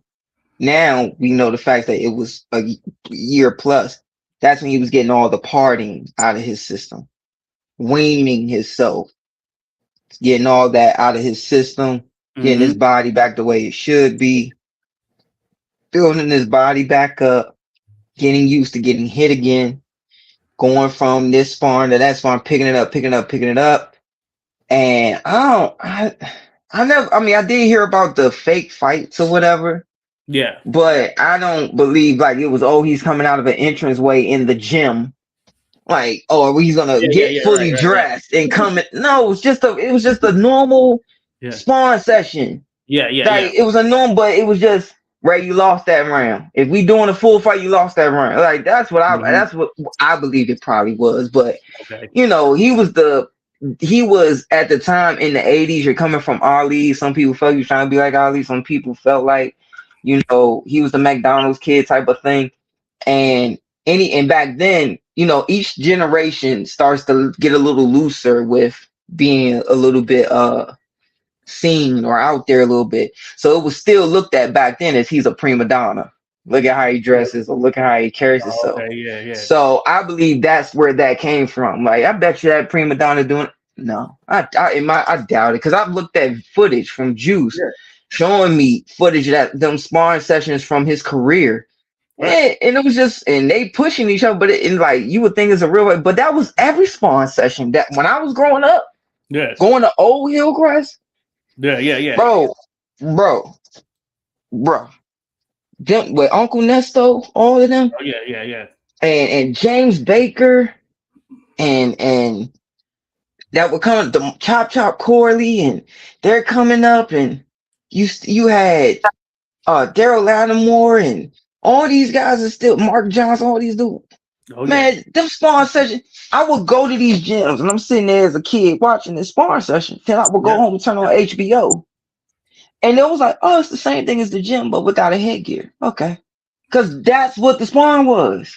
Mm-hmm. This is what it was. Uncle Nestor will tell you, like, yeah, man, this ain't Bagman. That's why he preserves his fighters the way he does. And builds them up as can't go. If we ain't got to be getting beat on, don't do it. Right. Quality, you know. Back then it wasn't like that. Shout out, man, Uncle Nestor. We always preaching that quality over quantity. Quality over quantity, folks. I think you know what we're talking about there. You know, you see some, you still see a little bit of that today on some of these YouTube channels and all that stuff where they go in there trying to like beat the hell out of each other in these little sparring sessions just to get the views up and all that stuff. But hey, that's not what gets you championships right there at this particular day and time, right? You know, so the views are nice and all of that stuff, but that's not the way to go. You need to be legit going up in that thing, man. Man, you know, so though Ray was, when I was told, was sparring, and then the mind games started with the press conference. Oh yeah. So, and I went to Juice, I asked him, I said, Juice, is it true Ray said, like I think they did 22 cities. You know how straining a 22 city, that's a lot. Sometimes you're doing a 2-a-day, like that is. So they go and they doing this press tour. And at the very last press conference, before they go in the camp, he says, it's the end of it, like the end. And he grabs the mic. You know what? Ray grabs the mic, goes, you know what? You guys don't give Marvin his respect enough of how great of a boxer he is. You guys, he wouldn't have made it this far if he wasn't a great boxer. Marvin looked back, grabs the mic and says, from what I was told, that's when he knew he was going to beat Marvin. Because he said, like, for sure, like, it'll solidify, okay, I'm winning. Because he said, watch, I'm going to outbox Ray. You're not outboxing Ray, bro. Oh, yeah. You're not outboxing him. It's just not happening. Like, the guy that he was at that time, for the kids that's watching now, he's what you look at. Think of Richardson, Hitchens, Shakur, all wrapped into one with the skill set of knowing distance and the timing and range and everything. But then add Tank with putting dudes to sleep. Explosive. Legit. And I was and like just a side story, like Tommy Hearns as well, they all came up in the amateurs together. Manuel Stewart's there. He told Tommy going into the night before, he kept telling Tommy all the way up. Sooner or later, the explosion is gonna happen. Sooner or later, it's gonna happen. And you just gotta be prepared for it. You in shape, then we're gonna build off that. Cause he knew sooner or later. I said, Dad, and I remember saying, Dad, Ray could hit like that. Dad, look that. Man, that little boy Hey, hit. I was like, legit. what? Because you thinking about Tommy Hearns is Tommy Hearns. So you like, and that's when Dad told me, he said, it was in reverse in the amateurs. Tommy couldn't crack an egg. Ray was getting the knockouts in the amateurs. Mm. Then Ray was with your Uncle Marshall, learning little tricks. Then your Uncle Marshall got locked up. Then they wound up taking Ray up to Lorton Prison. They would take all of them, all of my dad, Yeah, all of them. They take them to Lorton Prison I know to what you're talking about. spar. They would take Man, them to go spar that's and go crazy. fight. And you know when you go box at a jail, it ain't boxing. You fighting. Yeah, They yeah, gonna right. hit you in the hip. They gonna hit you with shoulders. They gonna elbow. It's just what it is. And that made Ray not only keep his fighting skills sharp, but now I gotta move a little bit. I gotta sit there and bounce. That's when he started getting his feet more on point. More on point, even more. Not just standing right there and do a shuffle and then bounce 2 times and stop. Now I can really control the ring the way I want. That's crazy. And then the rest is history with Marvin coming out there right-handed and letting this man survive. He let him survive. Like, call it what it is. Like, if you really watch that tape, he let Ray survive.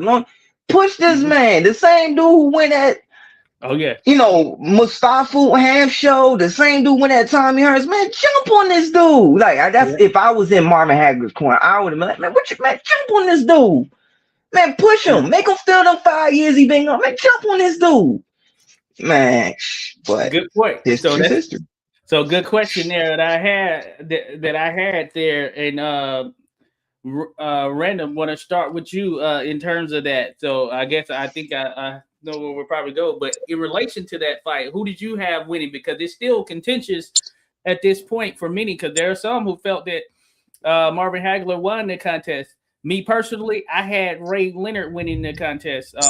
Random. What do you think? I couldn't call it. Mm. Okay. So yeah, no. Sometimes I see a fight, and probably people who know more than I do, like they see the outrage in the thing, but a lot of times I don't know. Like mixed martial arts are much better. Like feeling like I know who should have won rounds in the formats where they do rounds. When you were saying about MMA having 5 minute rounds in Japan, there are times when it's a 10 minute first round. And in the golden age in the 2000s, it was 10 minute first rounds. Great Oh stuff. yeah, that's crazy. Yeah, I Yeah, heard about that. Great that's time. pretty Great cool. time. So you had it. So you can't call it there. All right, all right. No, I don't Julian, have a what about strong you? opinion one way or the other, but I do like watching a lot of like old school fights or footage of even the really old stuff with no sound or anything. I'm just fascinated by it. It's different versions of the rule set. It's more standardized now, I suppose, separately as amateur and pro. But like Sam Langford's time, like he fought in England where it was the cleanest shit you ever saw. Clean breaks, no holding and hitting whatsoever. Easy to foul out. But he also fought in California where people throwing elbows, Mm-hmm. overthrowing their punches, overthrowing their hooks, to bringing the elbow in, shoulders, and kidney punches were allowed. But like so, a lot of guys, it's more standardized, but it's difficult in a different way.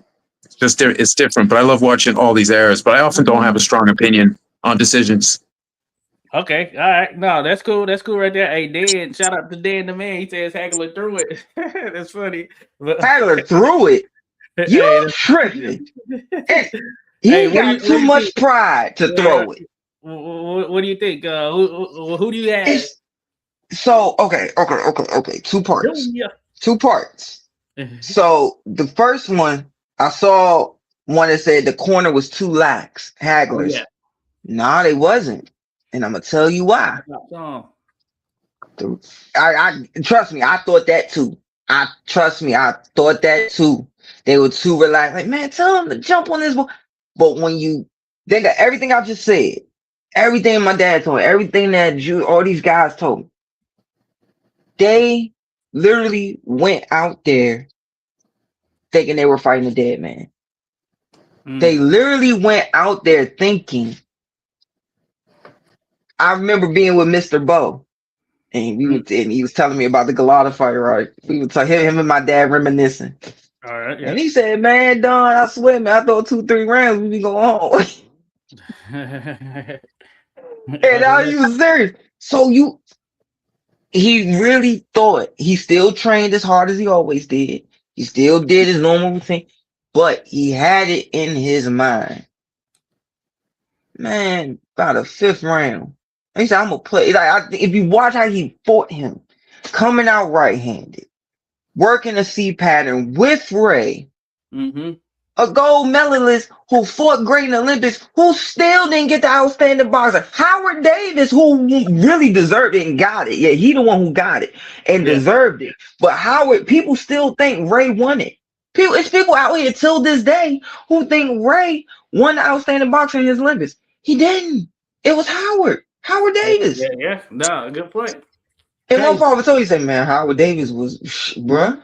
Man, that's what he told me. That my father did it, man. Bruh, he'll hit you. Just so you know how people don't know how good he was as him. He'll hit you, hurt you, grab you, keep you awake, hit you to wake you up with his shoulder, hit you to wake you up, and then keep beating him.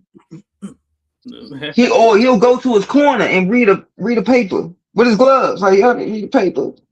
Time and that's how special he was saw that to be. So Harris coming in there thinking like, man, 2-3 rounds I'm gonna play with this dude for certain rounds, and then I'm gonna make him feel how long he ain't been here. Because at certain points, Ray admitted this. I'm not just saying this. Go back and look at what Manny Stewart said. He admitted to Manny Stewart, known him since a child. Yeah, man, I was ready to quit at one point. Oh wow. Yeah. He was gonna quit because when Hagler started to pick it up, he said it felt like a tire iron kept coming over top. Just tire iron, hitting him, and he's getting tired now. And no matter so for people to understand. Mm-hmm. And I remember Mr. Zab loved when I said this. He loved me ever since I said Mr. Zab was like, man, that man, I'm telling you. I said, when you are dog tired in boxing, I'd rather be dog tired walking you down, trying to catch you, than be dog tired trying to stay away from you. Because the difference is if I don't have you under control yet, if I don't fully have you under control yet, and there's still just a little bit of anxiety, just enough to where my anxiety could bring my breathing a little bit too high, and I'm not controlling it. It starts to weigh on because you sitting, you might hit a guy, turn him, you might go 6-8 punches, turn him, spin him, fully run him into the ropes, and you turn, you walk, or you dance to the right, and you circle, and this bad pop and rock right here back on. He's like, God, I just left this dude over here. Yeah, this man's still on me, and you did try to lock him up with it. Then he dropping his weight on. He's like, oh God, it starts to weigh on you, and it's better to have it happen in sparring than under the lights. But that's how it feels. If you don't have a guy under control, man, it could weigh on you. So when Hager started to pick it up rounds 7, 8, 9, and people forget this. People forget this point. Ray negotiated and gave Marvin more money to make it less rounds. Remember, the whole thing wasn't done yet where they made the fight. They were still in the process of doing it. But it wasn't official yet. Because remember, Buddy McGirt versus Howard Davis was the last fight that was scheduled for 15 rounds. Okay. That was the last one. Look at when that date is. So they still had finally made it official. Then he negotiates with Marvin. Once again, I'm gonna give you your biggest payday. You ain't never had this kind of money before, Marvin. You earned this, Marvin. You need this, Marvin. You thinking about walking away, Marvin. Right? But I need you to make this 12 rounds instead of 15. I'm going to tell y'all from experience, I have done doghouse for 36 minutes.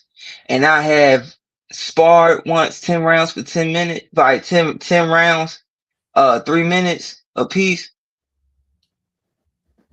them mugs can have that shit. Like that's 15 rounds, they can have that, they can have Mhm. it. And I mean, I'm talking about It's me in different. tip top shape when my hemoglobin was good, all that was good.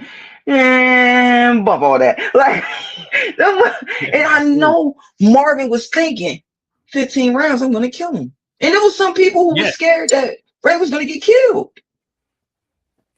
Like die, like he was gonna go blind. He's gonna go blind. He must want to go blind. Like oh that yeah, was the newspapers. He must want to go blind. He must want to go crazy. Is he crazy? Why would he?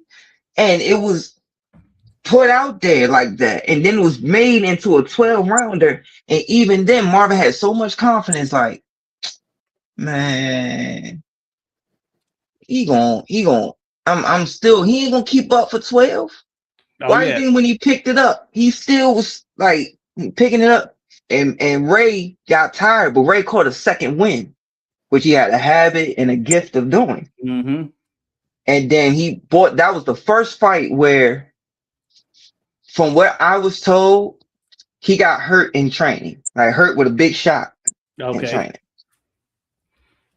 Because the whole training session, he was trying to he was gonna outbox him like Duran. But he still thought, remember when he fought Duran, he still yeah, outboxed Duran in the second fight, but he still sat there and sat on some stuff yeah, right in front of him, like sat on some stuff, you know. yeah. Master, But master. he tried to do that with the bigger guys in his gym, and it kind of buzzed him. And Mhm. it was a quiet ride. From what I was told, it was a quiet ride home from the Mm, gym back to the campsite. It was quiet. And that's when mm. he realized, like, all right, I got that. If you go back, you look that whole fight. That was the first time a guy didn't have to come forward to take the chance. Because my father told me, he said, I was so happy Ray won. But that was the first fight where you didn't have to really beat the champ. Because my father said before that, you had to either knock the champ out or beat him really, really, really bad Mm-hmm. to get the belt. Dang, yeah. Hey, one of those things, man. It's interesting. Hey, just talking about it, yeah, that does bring up a lot right there. And it's been a minute since I seen the fight. Makes me want to go watch it again. And there's so many varying opinions out there, but that is interesting. I did feel that myself personally, I thought that yeah, Marvin Hagler started super slow, and maybe that was with that mindset. Okay, I'm just gonna come out here and box him. That he was coming in there with, and ultimately that didn't pay off for him. So when he tried to pick it up a little bit too late, and Ray, hey, he won the end of those rounds. They talk about that all the time. So when you look at the end of the rounds that they were happening, Ray looked like the man. He was ready. You know this. How many amateur fights? We ain't gonna call no gyms out, but how many amateur fights have you worked where you sit there and watch two kids, they rumbling? Mm-hmm. And this kid's from a well-known gym. Mm-hmm. This kid keeping up with him though. Yeah. But because the judges hear them making oohs and ahs because he rolled the shot like this, they make it look like he got hit with the shot. But you would have called the A count if he really did get hit with that shot. Right. And then all of a sudden, this kid might have edged it out. But you hear it go to the popular gym or the more well-known gym, and it's like, oh, okay. Those situations, So yeah, they've come about. exactly. So look at Hagler. Ain't nobody ever really loved me like that. The Mm, boxing game don't love me like that. They like the hardcore fans still love me, but they don't love me like that. He might mhm. not saying he said this, but he might have thought this. Yeah, Right? He might have thought it. I think he did. And Ray has got the crowd in the palm of his. I never get what Mr. Ollie Dunlap said. He said at a certain point, the crowd stopped watching the fight and just started watching Ray. Mm, Like, is he gonna make it to the finish line? And Ray, when he know he got a crowd in the palm of his hand. hmm Oh, you ain't. What? What? Yeah. That man would get to rolling his hair back and then waving at the crowd, and he get to bring the crowd with him. Mhm. You're not beating that. You're not beating that. Yeah, no, you're right. Politics. The politic can be politics. Even though I feel like he beat Hagler because Hagler just wouldn't do it. Just man, Yeah, break this dude down. get in there and rough him up. He been Break out. this down. He started to rough Ray up a lot, like it really break Ray Mm-hmm. down, but he didn't. If he would have started it from Jump Street, Yeah, he like when didn't. he fought Tommy, Right. just and take the middle rounds, like he was always a notorious slow starter. But that Yeah. Tommy fight, they both looked at each other from across and knew, oh, he gonna come straight at me. War. Oh, okay, all right, let's get this shit cracking. Like, War right there. so that's just what it's gonna be. Like, man, you already know this man gonna go back. Like, I would have been if I was in Hagler's corner, if I was in such a great Legends corner, like I would from the dressing room. I'm telling him, you know this dude not gonna stand in front of you. Yeah. Walk him down from the front bell till I tell you to back off and ease. So you can see if he makes it to the 6, we take the 6, 7, and 8 off. Mm-hmm. We pick it back up in the 9th. That's what we're gonna do. And for some reason, bro, I don't understand it. I don't get it. Yeah. No. Oh, one more thing I don't think you probably know. Okay. They were banging on the dressing room. So the dressing rooms wasn't down the hall. Some arenas, the dressing rooms are down the hall from each other. Some are on one level and others on the other level. It's just whatever, wherever you fight at, whatever. Mm-hmm. This time it was left room, right room. Okay. It was left room, right room.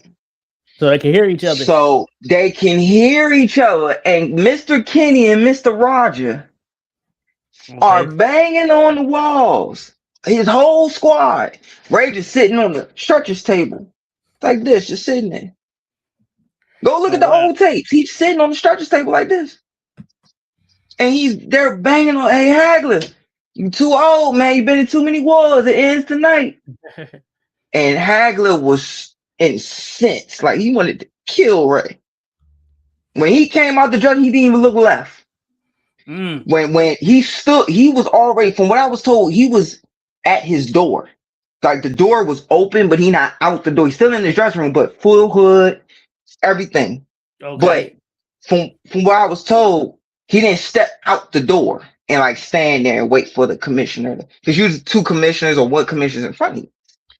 Ray comes out from his door this way and comes past Marv. And they just laughing. It's time, baby, let's go, baby. It's all time, And they selling wolf tickets. And Marvin just head down, not paying no attention to, trying not to pay no attention to it. And Ray just, Ray had an evil streak, bro. Like he would sit there and he getting ready, doing his slide. And now he's ready for the walk. And as he walk, he look at Ray. He look at Marv. Ray look at Margo. And look forward. I'm like, oh, dear God. And I think he did it on purpose just to make Marvin more pissed off to believe whatever you believe, you going to do it tonight, but it's going to break your heart and the end of it's not going to happen.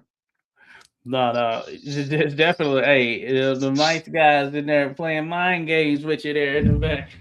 I know nothing of that. No matter what. I know nothing of that. The good stuff, no, that's good stuff. Hey, salute to everyone in the mix here right now. Yeah, we're here in the mix. We're talking boxing history, all that good stuff. We got Red Kitchen Talk Jr. in the mix there as well, man. Crazy stuff. I had another question. And this is sort of like a fantasy type fight thing since we're talking about it. And hey, Random, we can start with you if you want to weigh in on this as well. So we talked about him, and that's the Hulk Air. Oh, Junior fell out of here. Oh, okay, we're good though. But what I'm gonna get at, Random, is I was gonna ask the question of the Hulk, Aaron Pryor, and a potential matchup between. We're back in here. Oh, whoa. Well, okay, I'm sorry. I responded to a message from work. I'm so sorry, bro. No, it's all good. Yeah, that's the way it does. It does that. No, you good though. But what I was saying was I had a question. We're gonna start with Random. And this is someone that came up, Aaron the Hawk Pryor, right there. And I'll caveat and say I've heard different things from the areas in terms of opinions people have, but I know that's a fight that many people wanted to see, Leonard versus Pryor, and it never did happen, of course. And uh, I've heard people from the area who've had their opinions going both ways. Some think that Aaron would have did his thing, and some think that Ray would have handled him. It's one of those type situations. And it's very interesting. I want to start with hey, random. Let me get your thoughts. Aaron the Hawk Pryor, Ray Leonard.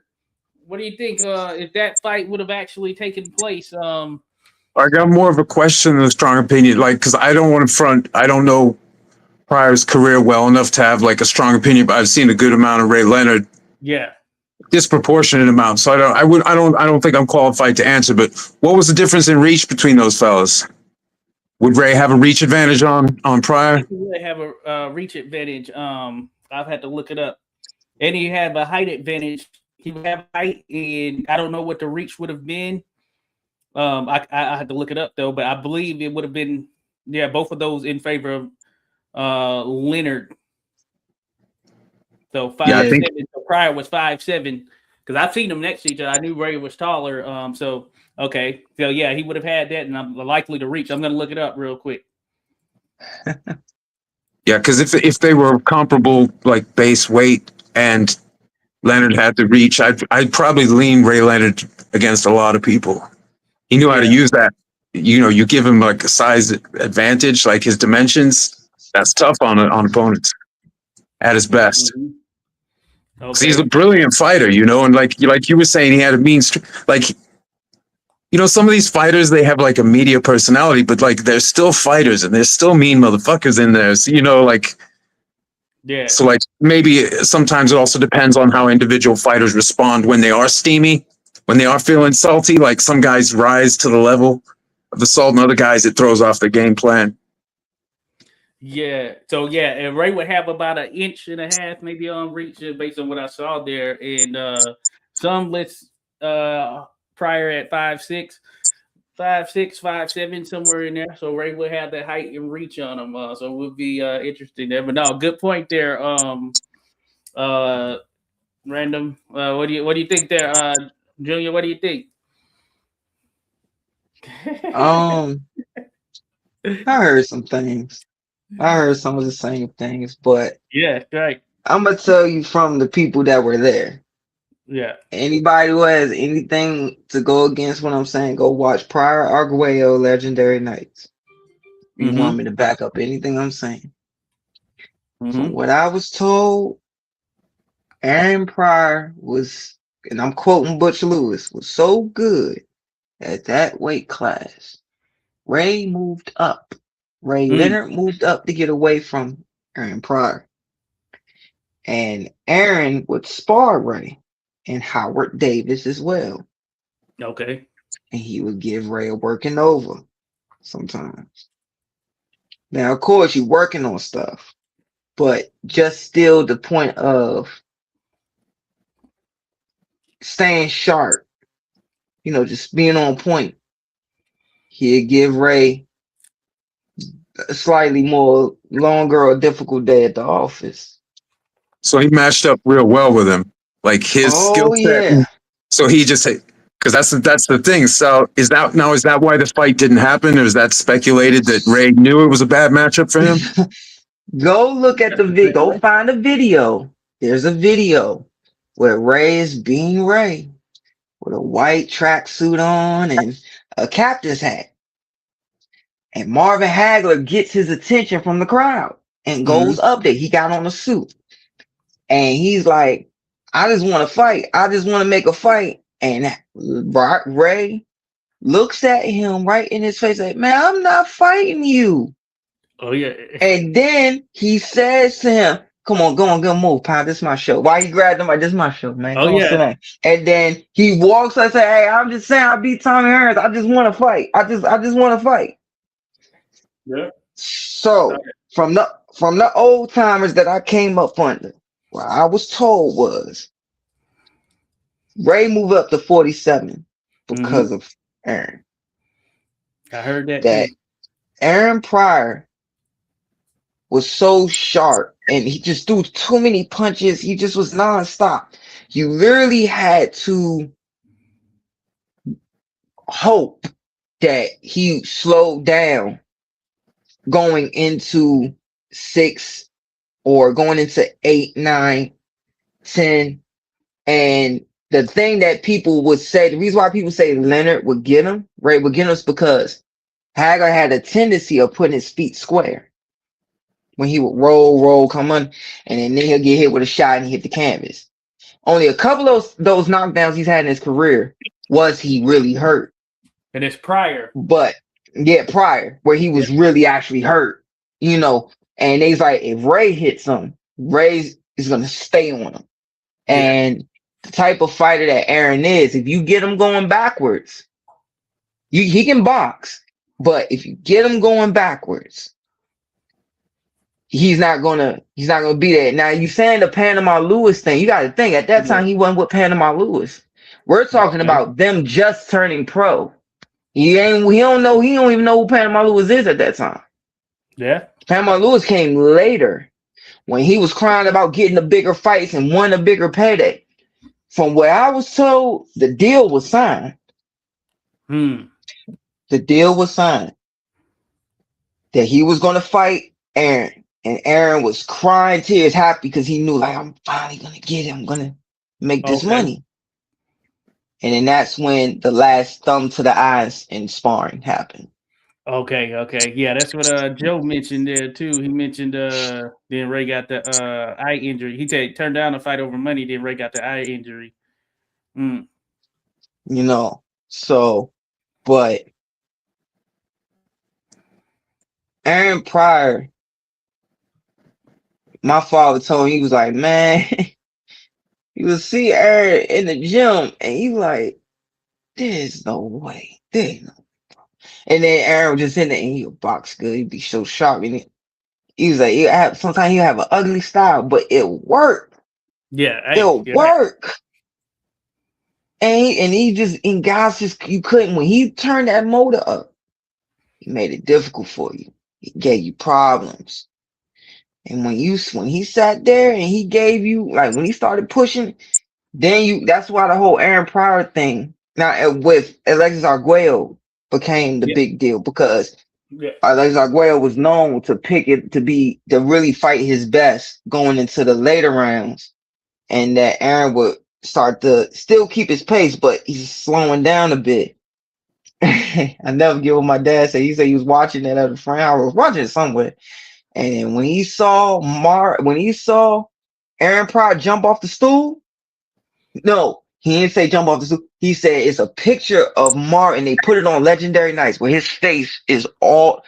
Yeah, remember, Lex Arguello could cry. Like, his Oh face yeah. was all. Every time you get hit, your face disconnects from the bone on the face. Your skin Yeah. moves. Oh yeah. It was And crazy. there's a picture where he knocked Aaron's face and eyes is over here, but his skull is right here. Not joking. Go on Legendary Nights and look at the picture. It was Mm-hmm. brutal. And then he knew it, and you could see in the picture when the punch really happens in the fight, he goes, pow, and his head goes up, and he sees all the lights and he just froze and looked at Alexis Arguello, and then he ducks and stood back up. My father Mm. said, oh, no. Nah. Then he goes, because he was a huge Alexis Arguello fan. Then he goes to the corner. My father watching. Mind you can't hear the TV because everybody's Yeah. loud. He see Aaron jump up off the stool. He said, "Nah, something ain't right," and he Mm. left before the ending because he knew what was about to happen. He Mm. left that because he Dang. knew Aaron. He knew something. He knew, it's crazy with social media now, but Yeah. even back then, you heard things. You saw. I always say boxing is not a barbershop; it's a hair salon. Yeah. Yeah. Always know that. You Yeah. always gonna hear things. I heard things about fighters from places you couldn't even imagine. You'd be like, "Hey, how do you get that information from somebody in England or in Canada?" Yeah, not difficult. Oh yeah. No, So that's crazy right there. But you're right. It is crazy. You definitely will hear some things. People in the know, people in and around. and they'll tell you for sure. You do Especially definitely them need old to. timers. Oh yeah, certainly, certainly. So that's interesting. No, that's good. I appreciate you sharing that. Because like I said, I've heard people from the area who are of the opinion that yeah, Aaron Pryor would have been something tough there for Ray had they fought there 140. And so yeah, that makes it very interesting right there. And these are people who came up, with him and all that stuff. So hey, there's something to that. Hey, we didn't get it, but man, it always makes for intriguing discussion though. It definitely always makes for that for sure. So the Hmm. hey, we appreciate everybody. Hey, we're in the mix here. We're talking a little boxing history. So real quick, so Dan mentioned our girl fought perfectly hit prior at least 10 times. KO if Yeah, not drug. yeah, Hey, that's crazy. That was always the talk of man. yeah, because your bottle is supposed to be clear there in the corner, and yeah, who knows what the heck? Yeah, that's crazy. And Yo, that you was don't know not. what it was? You I still don't don't know know to what. this day what it was? Yeah, what? Yeah, I don't know what was in it. You want to know? Yeah, let us know. If for those that don't know, I don't know, but I knew it was yeah, it's certainly suspicious. So what it was, what Panama would do. Let me grab something. So, and now me being in the medical field and everything, and start Yeah, out the yeah, pharmacy and being everything, after learning and hearing the old timers say it, then you hear Luis Resto say it in the documentary. Then mm-hmm. when I started to get older and now I'm in school, now I'm actually looking at these drugs and seeing what they do and what they could be shaped like and everything. Yeah, So what he would do, what Panama Lewis would do is he would go to the store. You could go to the store and get this. mm-hmm. It's you have to have an ID to get it. It's over the counter, depending on where you go. Like for instance, when I was at Allentown CVS in Fort Yeah. Washington. If you go there, we had Braun Air. Okay, It's like if you type it in, you'll see it's like a blue box okay. with red and everything or whatever. And what he was doing, Luis Resto said, is like he would take the pills and break them down to a powder. Take the Mm, pills, like get asthma pills, break them down to a powder, break it down to the mm-hmm. powder, and pour it into the bottle.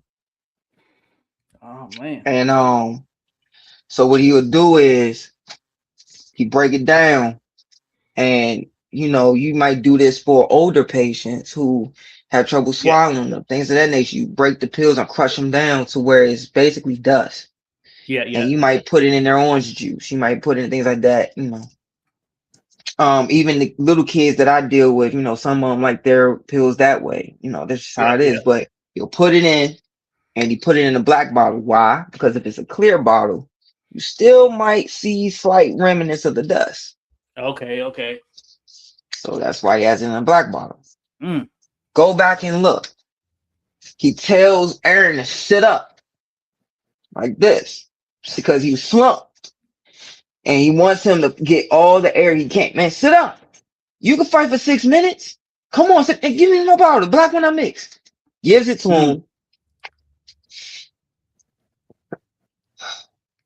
Now, even if you take a ice cold, like this one's ice cold, you mm-hmm. could go, anyone that's listening right now, go get you an ice cold bottle of water, cup even. Put the water in. And I tell this to my fighters now, like to my teammates, my little guys, like, don't just drink the water. No.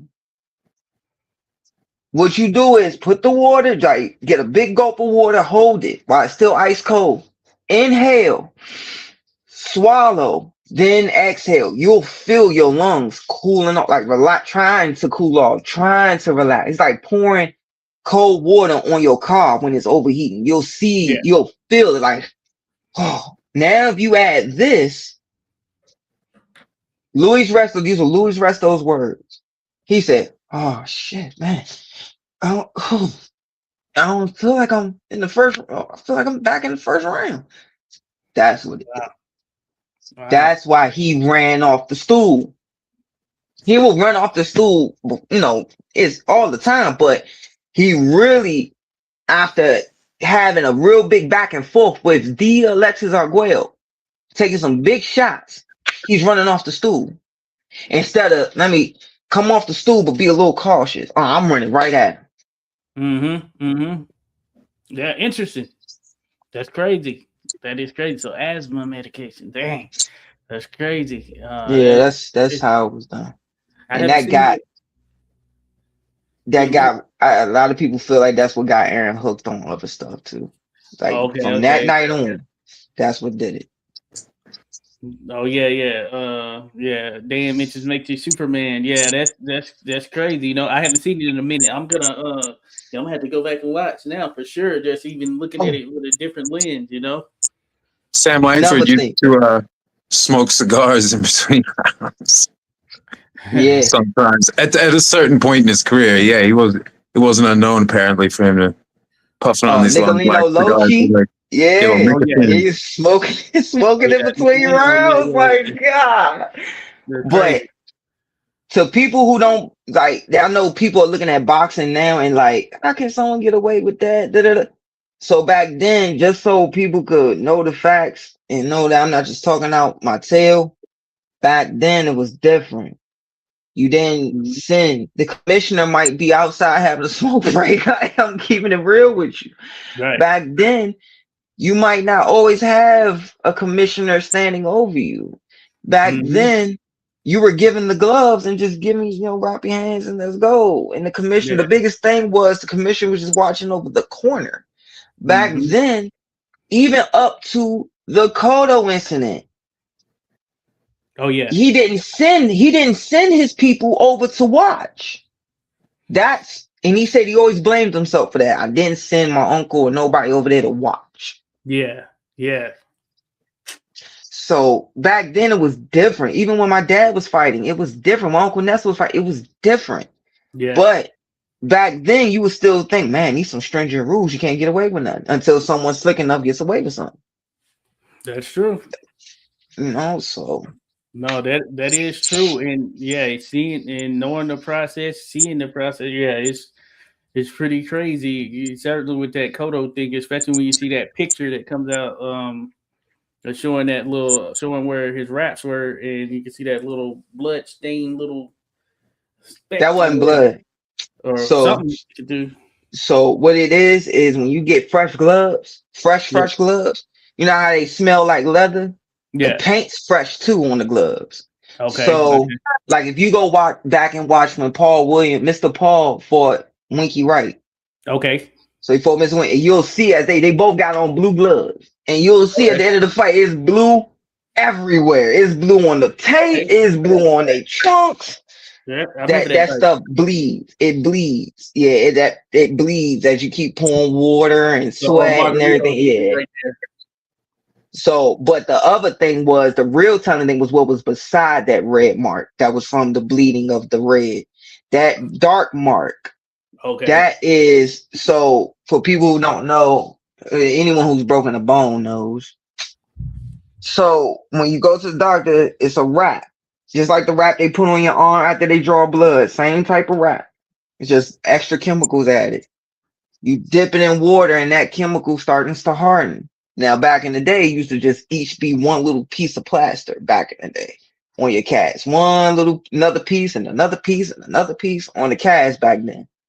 These days, like when I broke my hand, my wrist, it was one wrap. It was wet and then they just kept Yeah, yeah. wrapping it, coming over top of a pad. Then the other cast was the one that was much bigger. But you dip it and it hardens. So what Cotto was doing, which is similar to what unfortunately Panama Lewis was doing back then, they're not checking the gloves. He Yeah. goes, cuts a little small piece, takes out 2 ounces right by the knuckle. But now the difference between those horsehairs then and our horsehairs now is the horsehairs now are sectioned off, so you can't move it but so much when you do Mhm. this. If I was Yeah, to go yeah, get a pair of horsehairs out of my room right now to show you, it'll be different. yeah. Hmm. Now, what's the difference is what he was doing what Margarita was doing was wrapping his hands normal because it looks like gloves. Yeah, He used it constantly. that's So if I crazy. put it on my hand and I'll tell you, and you see the same bumps, same ridges, Mm-hmm. and everything look normal. But now when I start fighting, my arms are dripping sweat into the glove. You're pouring water on my head, that's going into the Mm-hmm. glove. And that's the active ingredient that make that joint harder That's and crazy. harder and harder. Now he coming on more and more. Now he's hurting Kodo. Now he's throwing more punches. It's a lot of tricks to the game. Then you add he wore Ray ass horse heads and he skinned the glove. Mm-hmm. Who's my dad? It's just my dad's a Who's normal guy. My dad's a normal guy, man. They just call him hard work. Same Hey, name as me. good to go. Put That's in a, work. So put in work there for sure. But no, that's crazy, and you're right. Even yeah, you just got to be on things because even now you can miss things. And I won't say the fighters, but even as an official, I've missed some stuff. I had one time, and let's think about this the amateur side, and just think about mm-hmm, when you get to the pro ranks and you think of the money involved and what it can mean to elevate and all that stuff. But I missed in the amateur they were using this is a particular fight. And it was one of the days we didn't have a lot of officials, so I was back at the glove table, and then when we finally get started, everybody rushed up there at the same time. So I was checking a bunch of people's gloves, and then the fighter was using cloth wraps. His trainer wasn't there. His dad was there. They're thinking this is what they do in sparring, or he should know. He should definitely know better. He probably did know better. But they used the cloth wraps. Then they had the little gauze piece that you can the put in there. knuckle pad. You had the little knuckle gauge pad there, the knuckle pad that you can put in there. And it was wrapped in there. So when I checked the thing, I checked, I moved there, and then I moved too quick. In hindsight, looking back on it, and he fought with it in it, and then that fight he won, but that fight ended up becoming a loss. And I was just like, oh crap, I had to write a statement and all of that stuff. And I just looked back on it because I checked it. Mm. He had the little cloth, and so I just kind of pressed stuff on there, and then it's just like, man. And then I think about from that point, like since that point, I can think of other times. I can think of another time in particular where this was the case this was case they had actual guys, but they had the knuckle pad in there and the guys, and I caught this right, and I'm like, oh, what's going on here? What's going on? And it's just like, no, you can't do this right here. So, and some of them act like, hey, they don't know and all that stuff, and it's just one of those crazy things. You know what I'm saying? I know you've seen it. You know the tricks of the trade. It's You want crazy. to know one? What's The up? first one I was ever taught was skinning the glove because it was Mm, legal. You see it in sparring, and that's when you you take the string, you'll go halfway up to where right here, you pull down and then pull it straight back. And it'll pull all that pad. I don't care if you wearing 14, 16s, 18, it's pulling that pad back. And the knuckle mm-hmm, go up higher. So now it's more tight on your hand. So when it land, it's more like a pole. mm, But I'll tell yeah, you a story. I don't think Big Irvin or Trey will have a problem with me telling this story. I don't think. mm-hmm, So this everything was just weird with this freaking fight, bro. I swear to God, bro. Everything was weird. The weigh-in was weird. Trey's on weight like he supposed to be all the time. And something wasn't just man, just I knew from the time I saw this dude at the weigh-in, something wasn't adding up. yeah. Then they told us this weight. What do you mean they told you this weight? It's no, they told us this weight. Then we came in what the Oh, yeah. anyway. So then we get to the arena. I got there late because I wasn't even supposed to be in the corner. I wasn't in the dressing room. I got there like late just to go tell you. You know me, I'm always in the back. I'm always in the Mm-hmm. back. I'm either commentating. If I'm not commentating, I'm always there in the back. Yeah, And yeah. I go up to Trey, love you, boy, everything right. But turns out I wrapped his hands for this fight. Everything was on Okay. point. The guy's wraps was on point, but he catches a bloody nose Mm, for the fight. I'm like, the fuck is not right. My gut telling me this, but when you're a fighter And I noticed I dealt with this in the amateurs, and the great Robert Martin, USA Oh yeah, Olympic coach, he will tell you this story happily. I get yeah. ready, I'm about to go fight. Dude shows up, they matches up, get there, dude don't show up. I'm hot. Cause it wasn't like he didn't show up to the weigh-in. He showed up to the weigh-in, but didn't show up to the fight. Oh, I was hot. Mm. And that man came up, Gene and Herb, Herb real relaxed. Oh He yeah, put his yeah. hand on my shoulders from behind me. Relax, man. Have you ever driven 3-4 hours to go to a tournament fight and you matched up and the guy don't show? No, sir. All right, take a deep breath. You want to get another fight? Hey, It's that's a good all good. I was like, impression. right. So as a Yeah, fighter, the mindset you have is, man, I did all this work. Somebody gonna get this work. yeah, Give me somebody. So I'm not trying to mess up Trey's, mess up. I'm not trying to mess up his stilo. yeah. But I'm gonna keep it tall with you, man. I never told this story publicly. Yeah. Like Trey would talk about it sometimes, and then he'll, call me over. I'll talk about it, call Trey over, and he's like, "Yeah, that happened." But I'm gonna tell it. I'm gonna tell the whole thing right now on the spot. But one thing I never even told Trey was from the weigh-in, something did not feel right about this dude in his camp. Just something right. Mm-hmm. So they gave Trey Red Everlast. Said good. They gave this Okay. dude brand spanking new white hitting moves. Mm. Brand spanking new. Juice gave him brand spanking new. Fresh out the pack. I watched Juice open these joints and give it to him. Okay. Yeah. Ain't nothing wrong with these. That Juice don't play about them gloves. Right. Juice No don't doubt. play. Juice do not play. No doubt. So I tell him I love him. Hey, go take care of business. Come out here safe. All right, stay alert. Tell him I love him. I go back to where I'm sitting Mm-hmm. with Suge. God bless that woman. I sit next to Suge. As the guy's coming out, I run past him to go sit down. Sit Okay. down. And he man, you know how Eric Davis card is where the corners be. I'm Yeah. sitting where I could see Yeah. this dude's corner straight ahead. Mm-hmm. And I'm sitting. And Suge did this. I'll never forget it. She go, "Hey, what is that dot on his glove?" Mm. And I said, "Fumble that. Why does his coach keep touching the right glove? Not both. Only the right glove." Okay. Where Suge says from far away sees the dot on the glove. Okay. Bruh, all I thought of was my little cousin's health. Cause he's like a little cousin to me. I remember when his father Yeah. was pro and me being in the gym with him. That's family to me. Man, the part of me that came out, I took off running. I go around the ring. Cause I got access. So I go around Yeah. the ring.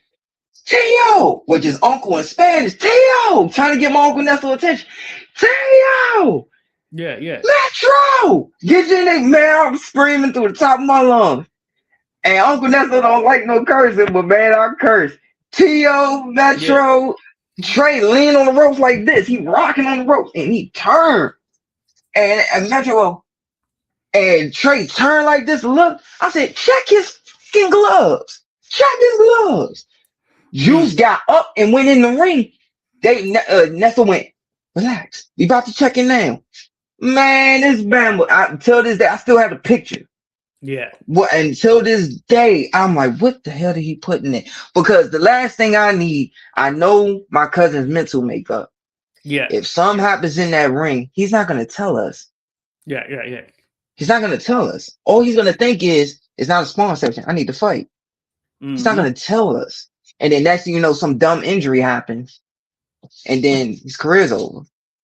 And it only to be on the right glove. And I was like, and Juice was hot. You said, man, it was a brand new $200+ glove. Wasn't nothing wrong with them damn gloves. Right. Oh man, and Trey went out there, crushed the dude. And I was like, then he made him quit. I'm like, you did all that and he quit? Then the coach got mad because I said that. Then I wound up having a situation in the back with them. Oh, I was hot, man. I was hot. That's crazy. Man, I tell you. Yeah, man. Yeah, shout out Trey, friends of the channel right here, there for sure. Man, that's wild. That is absolutely Yeah, wild. man. That's the That- game we play. yeah, no doubt about it. Yeah, you definitely got to watch for that stuff, man. Hey, appreciate you sharing that. That's crazy. That just shows you this. Man, yeah. Hey, the game can be dirty there. Hey, when you say you can't play, you can't play boxing, as we had noted there. If we look back on history, and it's still happening to this day, so that just goes to show you, and that points to the fact that while you see that individual in there, man, it's very much, man, it's a team effort. So it's a Mhm. team effort, despite you seeing just an individual there in the ring. So much goes into it, and there's so many implications for what happens.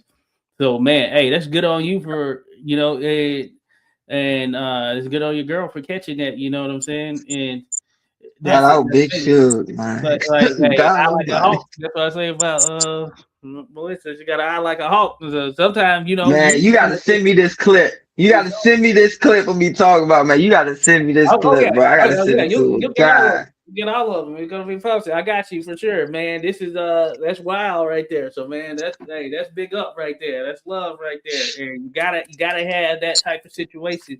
You gotta have those people around you to succeed in this crazy game. You know what I'm saying? Because it's a crazy Yeah, game. man. Crazy. It can be dirty for sure. Yeah, man. Yeah, man. Just insane stuff, man. Hey, salute to everyone still here to mix with us.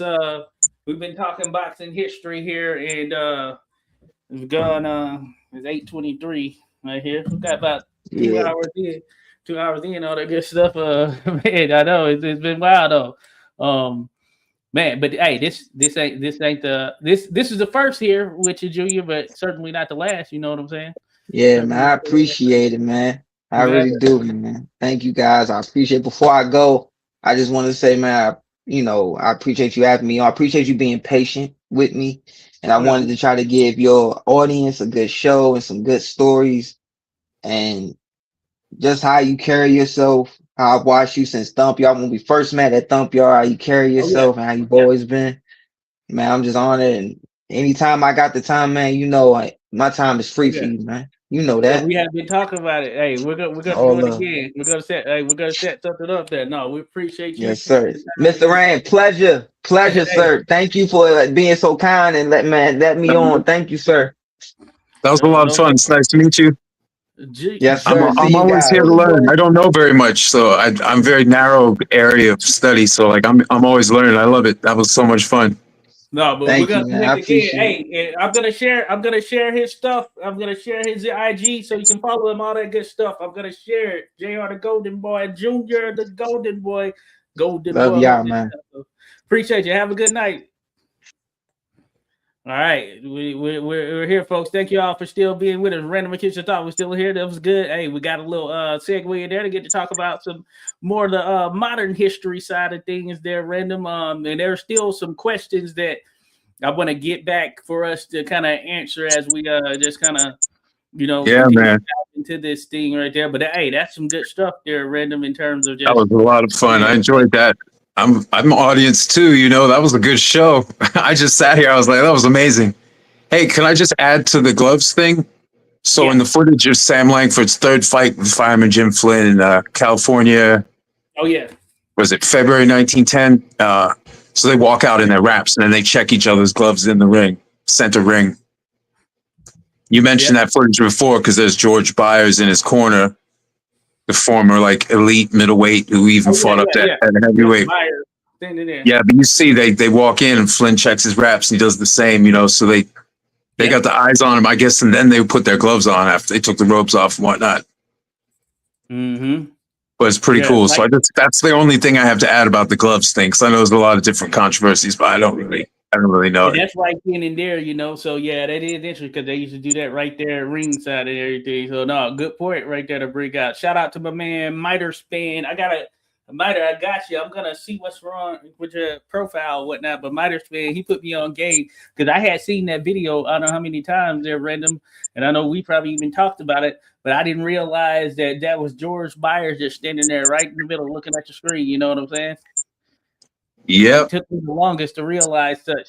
And I was, and this was even after I've done video on buyers and all that stuff. And I'm like, what the heck, because I did include the picture, because there is a picture of him and Sam and two others there that I included there. But man, yeah, you get legendary right there, George Byers right there. Look like he can still get in there and throw hands.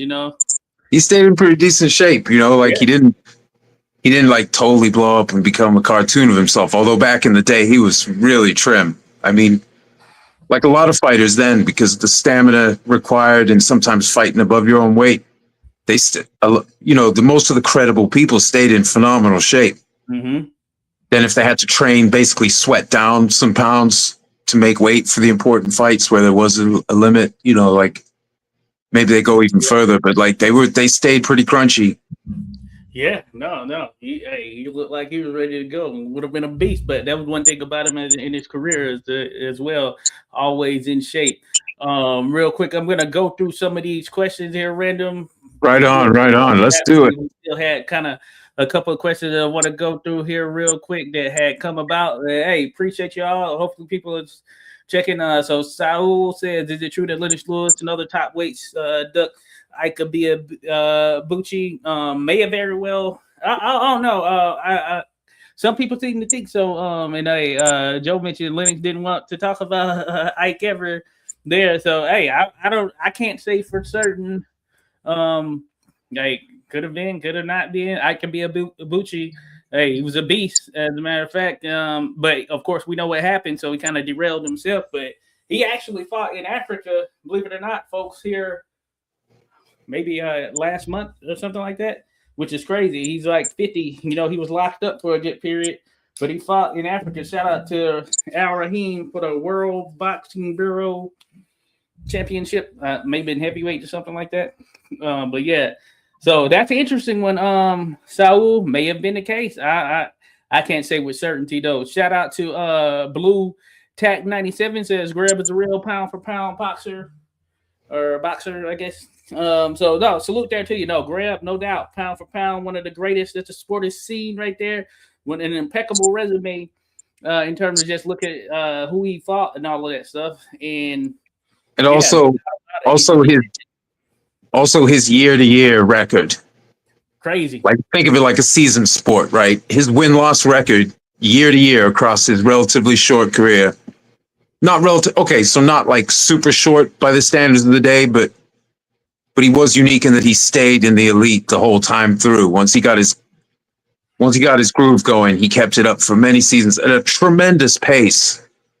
And then when you factor in who's in that win-loss record, not just the Hall of Famers or future former champions or the actual champions, but also a whole host of really good fighters who just happened to fight in a time when it was there weren't that many divisions, and it was hard to get ranked.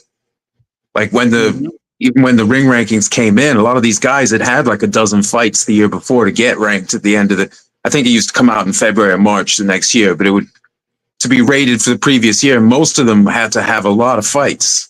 See these records build up. Greb was like the king of that mountain. Incredible.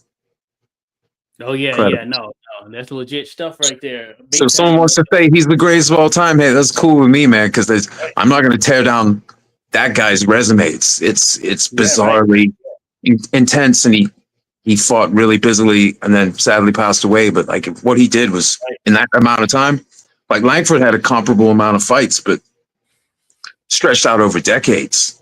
Yeah, that's true.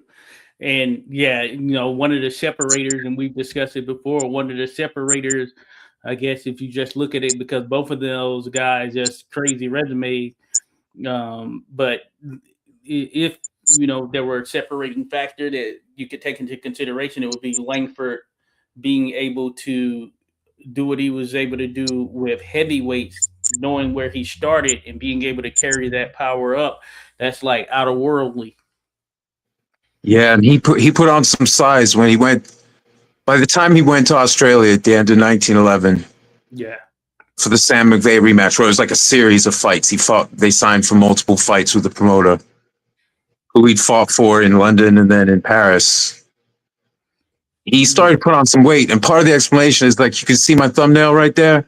That's Sam in Australia pounding down a tooth double stout with the boys. He's out there drinking and stuff. So like he actually got, and that's what the point in his career where he was up in the 170s, and the year out, I think it was like by 1913, he was a little more beefy. You know what I mean? Like he was fighting a higher weight, but he was able to adapt to that. It's just the danger, the ratio of his different attributes changed in the teens.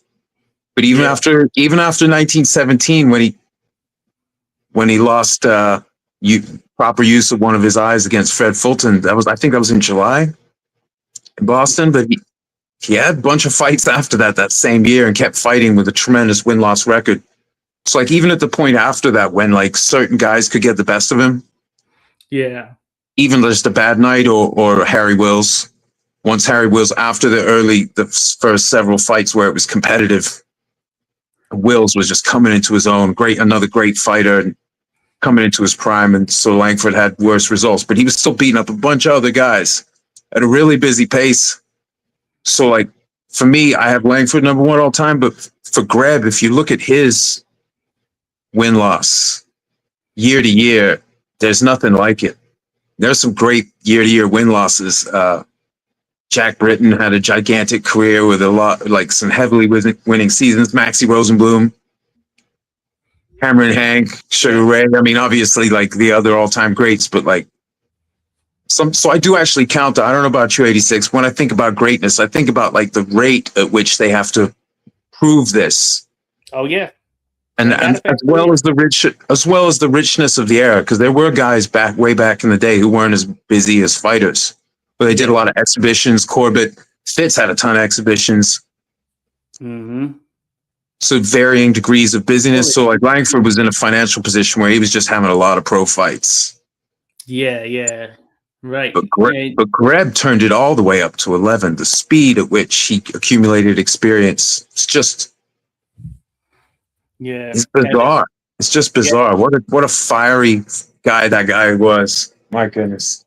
Yeah, and had the odds been different there for Langford when he started, then maybe he wouldn't have fought as much, and he wouldn't have moved up when he did or whatnot. You just never know. But certainly, and it can be a drain. When you're achieving success as the best in your weight class and you're not getting any closer to a title shot, those type things, you know what I'm saying?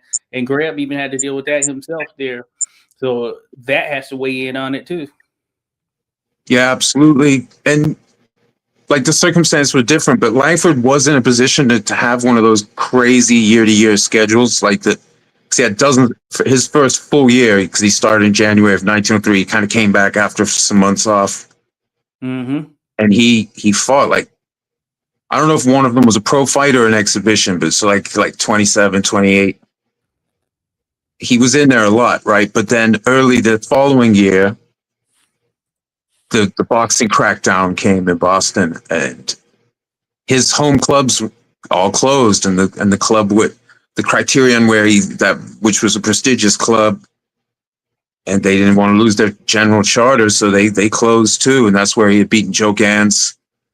That's where other big fights had happened. Joe Walcott had fought a series of heavyweights there. Criterion, once they moved on to Tremont Street, today's Boston Center for the Arts. Yeah, man, there's some big fights there, but that all shut down by February of 1904. So like Langford, he fought less because he didn't have that two home clubs. He basically, for most of his first full year of 1903, he had two home clubs. Okay. The Lenox and the Essex, but then things happened but like his managers, Joe Woodman and Ed Keevan at the time, who handled his affairs, they ran most of that time two clubs at the same time. The Lenox, the Essex, they had the Central Club, the American Club. They might have run the Bowdoin Square Club, okay, which was in the same building that the Essex Club opened in at the end of 1902. Okay. So like it's all woven in. So like Langford, like he faced a lot of adversity, but really the worst of it started in like 1904, early 1904, when the crackdown happened and the clubs structure changed. Greb started off with a much more robust architecture, competition architecture in his time, so he was able to do that run and stuff. But like in Langford's time in New England, Boston was the hub, and it was a pretty heavy blow. Mm-hmm. And at different times, blows came in the sport. But like after that, Boston still had a bunch of great fights, but there were a few years there where it was difficult.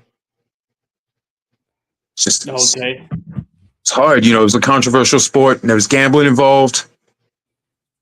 You know, so like there were certain sort of like crusaders in government that, like Judge Emmons, the former East Boston judge, who was appointed by the governor to the police board. He was the one who made the call.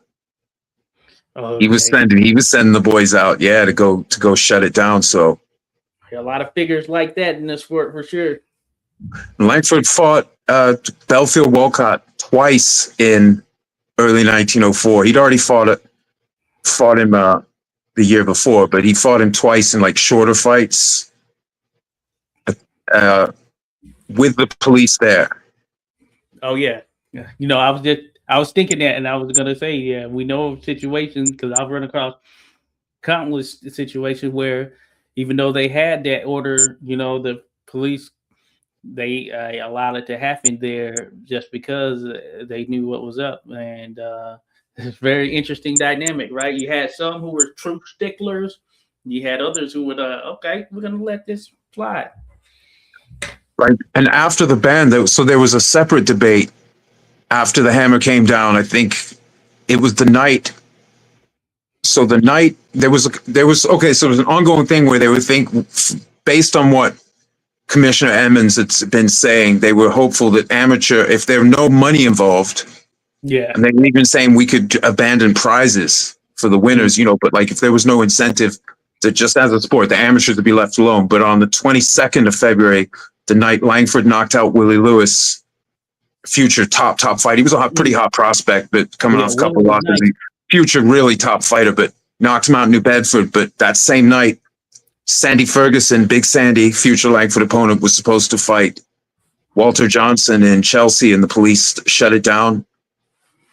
And then also the amateur night at the Roanoke, where Langford, the club that Langford had won a one night tournament in 1902, they got raided. And so it was like, that was the final blow.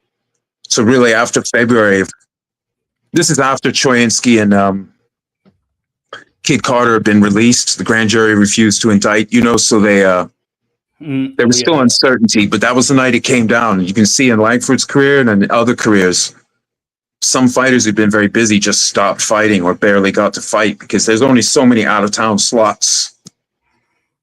It wasn't so much a problem for Langford, and he was always on call. You know, he could be brought in. There were fights. There were times when he'd be optioned, like he might be the guy fighting. The club would secure two people to potentially face the fighter they're really trying to bring in. Mm-hmm. So, yeah, lots of ways to work it. You know, but some of these willing men, like some of the bigger stars, were able to. Some of the bigger stars were able to do more like theater appearances and exhibitions and make money that way. So not everyone had that luxury.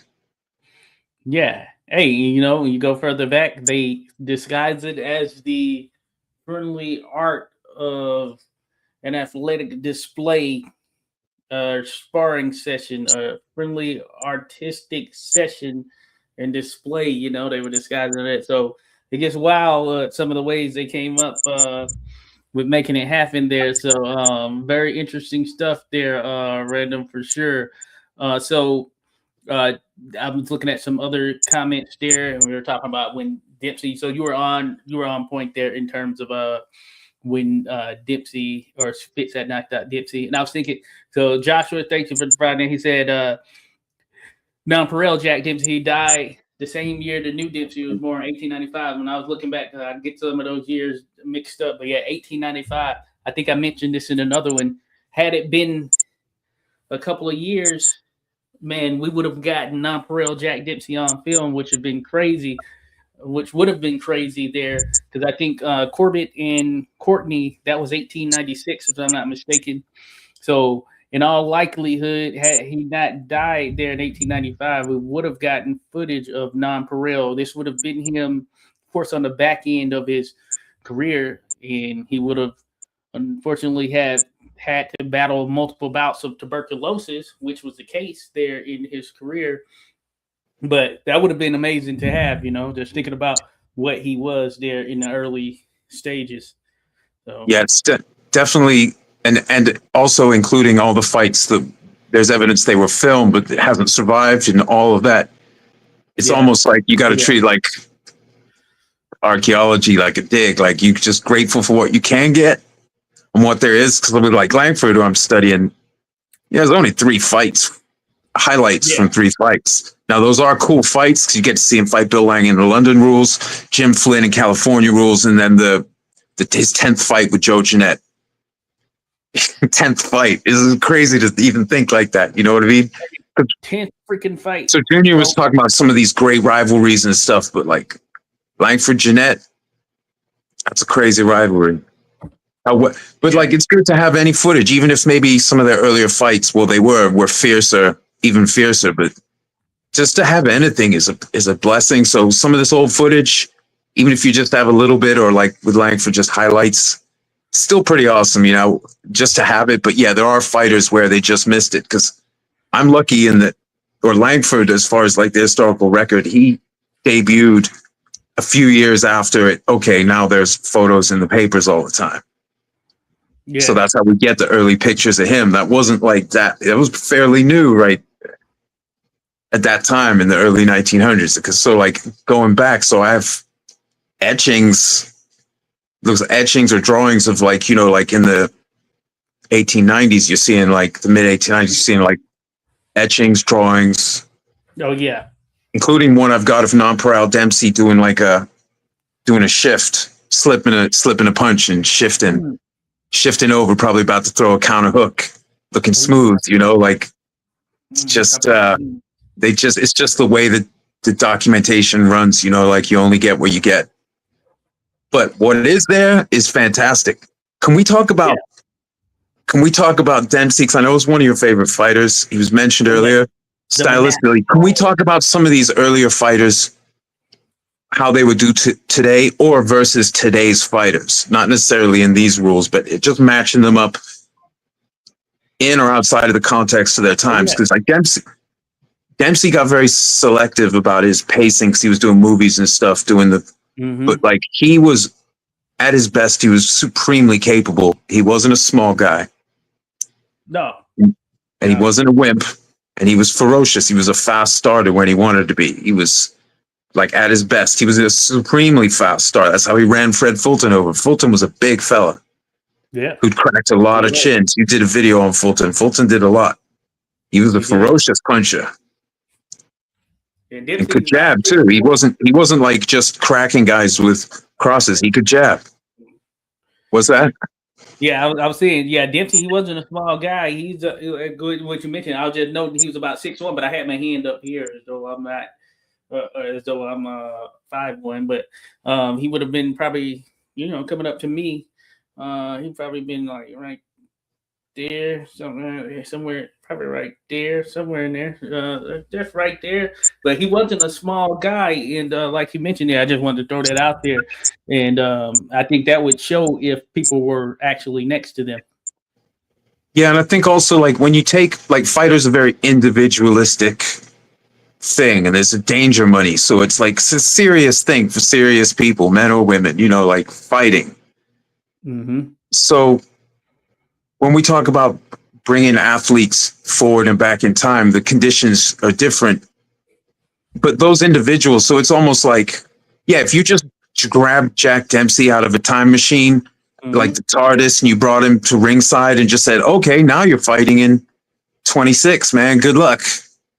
Or tell him backstage, but if you take a fighter of Dempsey's caliber and ferociousness, and you put him in a different version of the rule set, he's going to be dangerous. The only question is, how much do the larger gloves affect the impact? Does it nullify some of the things of the style? But in his career, his 2 best wins, probably Willard and Fulton, those are huge fellas. Yeah. Oh yeah, Willard, yeah, Willard wasn't very active, but he was a giant of a man. He really yeah. was. He wouldn't be Even small today. You wouldn't be like little old Jess Willard. You'd be like big Jess Willard. Look at this guy. 6'6", 240 plus pounds. He's not. It's not like he's just some little guy just running around there. So you're right there. And real quick, random. While we're on that subject, I wanted to toss this out because you spoke. I think you spoke to it before, but I think that some people often they'll look at the guys from back then and they don't see these guys who have been like lifting weights where you're looking like you're just this big muscular guy who was ripped, well, like supremely ripped and just muscles popping out of everywhere. And they look at them a little different, especially when you look at it from a heavyweight standpoint. But that doesn't mean that they weren't built to be effective for where they, for not only just their time period, but for their body, their attributes and things of that nature. And I know you spoke on how, same with Rocky Marciano, while he weighed less than 200 pounds or whatnot, but he was like in supreme condition and geared to go rounds and geared to deal with punishment. And you have to be in shape to go rounds, especially when you're talking about back then going 15 rounds. Or if you go back even further, those guys going beyond that, you have to be geared towards that because you don't know that things are going to end just on an early note. Yeah, that's a good point. Marciano, you see, he didn't have to be that light. That was what he thought it was at his best, what his optimal weight was, like the best combination of power, stamina, strength, speed, agility, you know. But he had a clever style too, that side stance, dipping down, dipping up, making his, so if you're larger than him, you're punching down at him and he's got the legs. He does not skip leg day. Quite the opposite. Rocky obsesses about that training when he's in camp, and he's remarkably strong for his size. So like if you put him against a larger guy, especially in the size gloves that he would have been fighting in under those particular rules, just being bigger doesn't mean anything on its own. Same, Joe Louis fought some pretty big fellas, and he was able to navigate that, even if he had to. There's a famous, I think I've actually, you know what, maybe I can change my avatar to the one. I think I got one of Joe Louis. Yeah, here it is. There he is. He's leaving his feet to land that hook on the giant fella. It's Joe Louis. Like, he wasn't just fighting little guys. So I think, yeah, with Rocky, you could take him into any era, and his particular level of conditioning and power to agility ratio, or his stylistic agility, his ability to make it hard to land flush on him.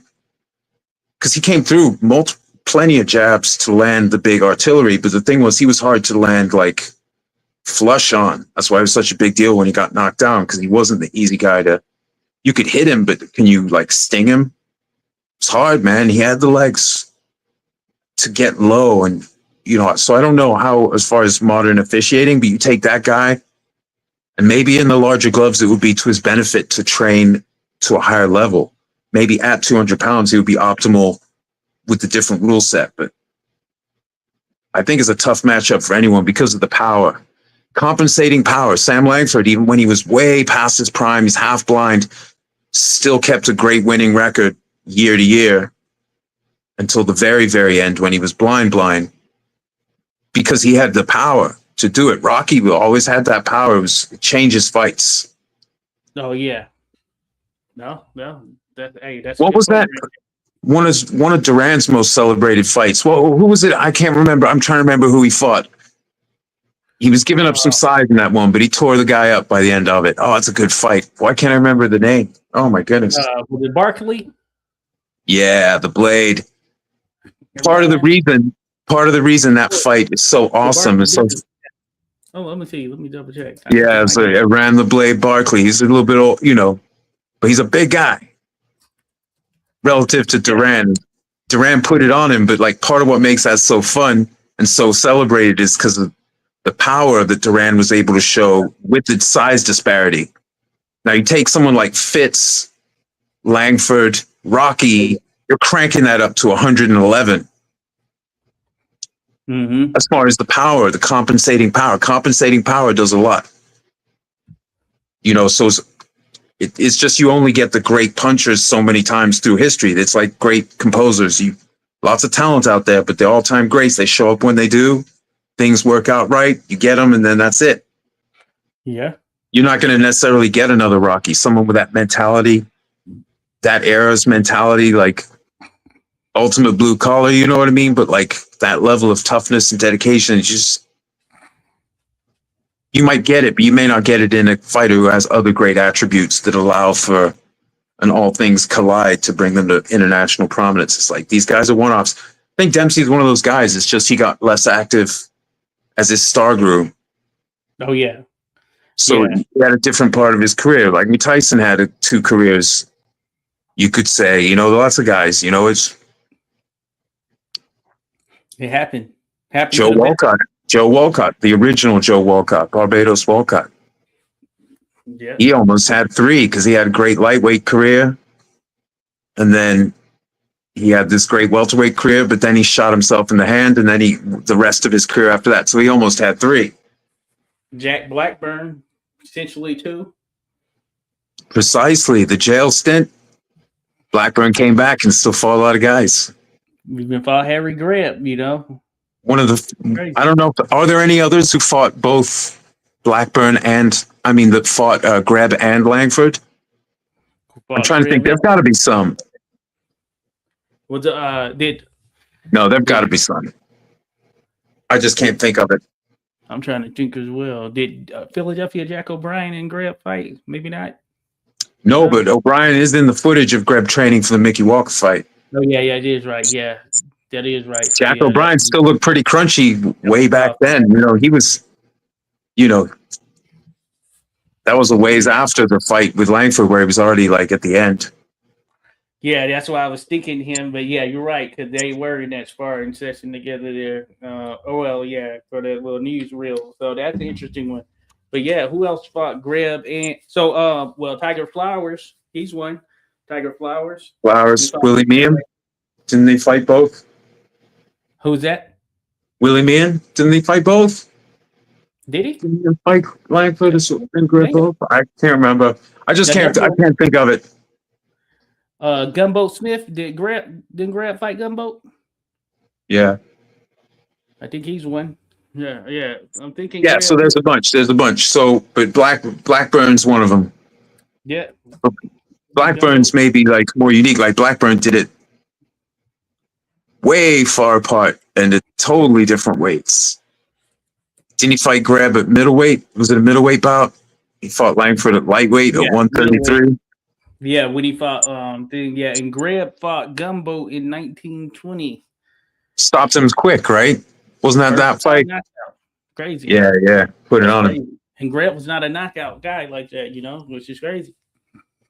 Gumbo was good at his best. He wasn't tiny, but he wasn't huge either. But he was good, man. He upset Langford on points. And then in the return bout, the next year, Langford put it on him. Gumbo said it ruined him. He tore him up. But that was the rematch. The first time Gumbo got it, kept him at the end of his jab. Did a great job. Good fighter. Yeah. Didn't Gumbo beat Chess Willard too, right? Didn't he? On points. I have, as a matter of fact. Let me see. I got his little thing up. I feel like the same year. It might have even been the same year he beat Langford on points. I can't remember. Yeah, he had a little stretch there where he was epic, and then he had a big name, so he got a lot of big fights. But yeah, he had a little thing there where he was doing real good. Yeah, there's a cool picture of him with standing over Arthur Pelkey, which is interesting. Yeah, I like that. That's funny. Yeah, good fighter, underrated. Yeah. But like some guys, their peak isn't long enough, or they're overshadowed by other people, so they get underrated. But like some guys they might be a big name for a lot of years, but maybe their best years is a more narrow band of fights. It depends on the fighter. But yeah, that was early in Gumbo's career when he beat Willard too. So that's pretty crazy. Oh yeah, he was in that conversation. He was in that conversation for a while there, but he stayed a big name. So like Greb beating him was like, he was still a big name, still a factor. But Greb was something else, and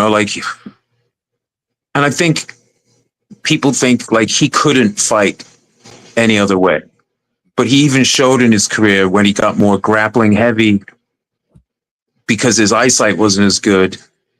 He did adapt, but he could fight. I mean, the footage of his training, he's hitting the speed bag like, damn, fella. They're all just standing around watching him, like, because he had that speed. He had the endurance. He's doing his calisthenics, you know. Jack O'Brien's got him doing the things like that, you know, like he's just doing body weight exercises. He's not trying to put on bulk. Why would he put on bulk? He's going to hit and not get hit as best he can. And he's going to do it all creatively. There's a famous drawing in the paper of him, and he's got the guy clinching, right? And he's punching under his own elbow and hitting him with an uppercut from, so like, I think his left is clinching, and then he's punching around his own left with his right hand, landing an uppercut in the clinch. Oh, yeah, he's like punching on the same side he's got a hold on his arm. Like, what the hell are you doing over there? He was a creative genius, and that added to his ability to win so many fights. Now, someone like Gene Tunney, who was naturally a larger man and also like a studious guy, he was able to sort of like improve on his results. But the first time he met Greb, he got ripped up. Yeah. He wasn't ready. He wasn't ready. He didn't know he wasn't ready. But then he did improve on his results, like Langford and Harry Wills early in their great rivalry. It was competitive because Langford was always dangerous. I think he got him out of there in the 19th round on one of those. Mm-hmm. No, I think you got it covered. He was dangerous because the power, you know, it's just like Marciano, you know, in some of his fights, he catches some punches right, or they're doing pretty good. They got to look out. And Wills, he was not a small guy, you know what I'm saying? So that's what makes it even crazier there. To whip in those body shots. I mean, Wills fought so many great fighters on his way up that he really learned from a great generation of fighters.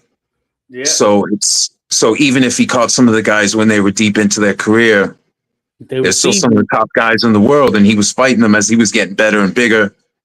So by the time he hit his prime, it was scary. And like Langford late in his career, like if Wills didn't exist, he would have been one of the very top contenders, clearly, without argument, because it was Wills that could generally get the best of him later on. But even some of those fights are very competitive. You know, the win-loss is one thing, or even a newspaper decision, win-loss, whatever. But he got to that point where he couldn't beat him, you know, and that's what he just couldn't get the overall best of him.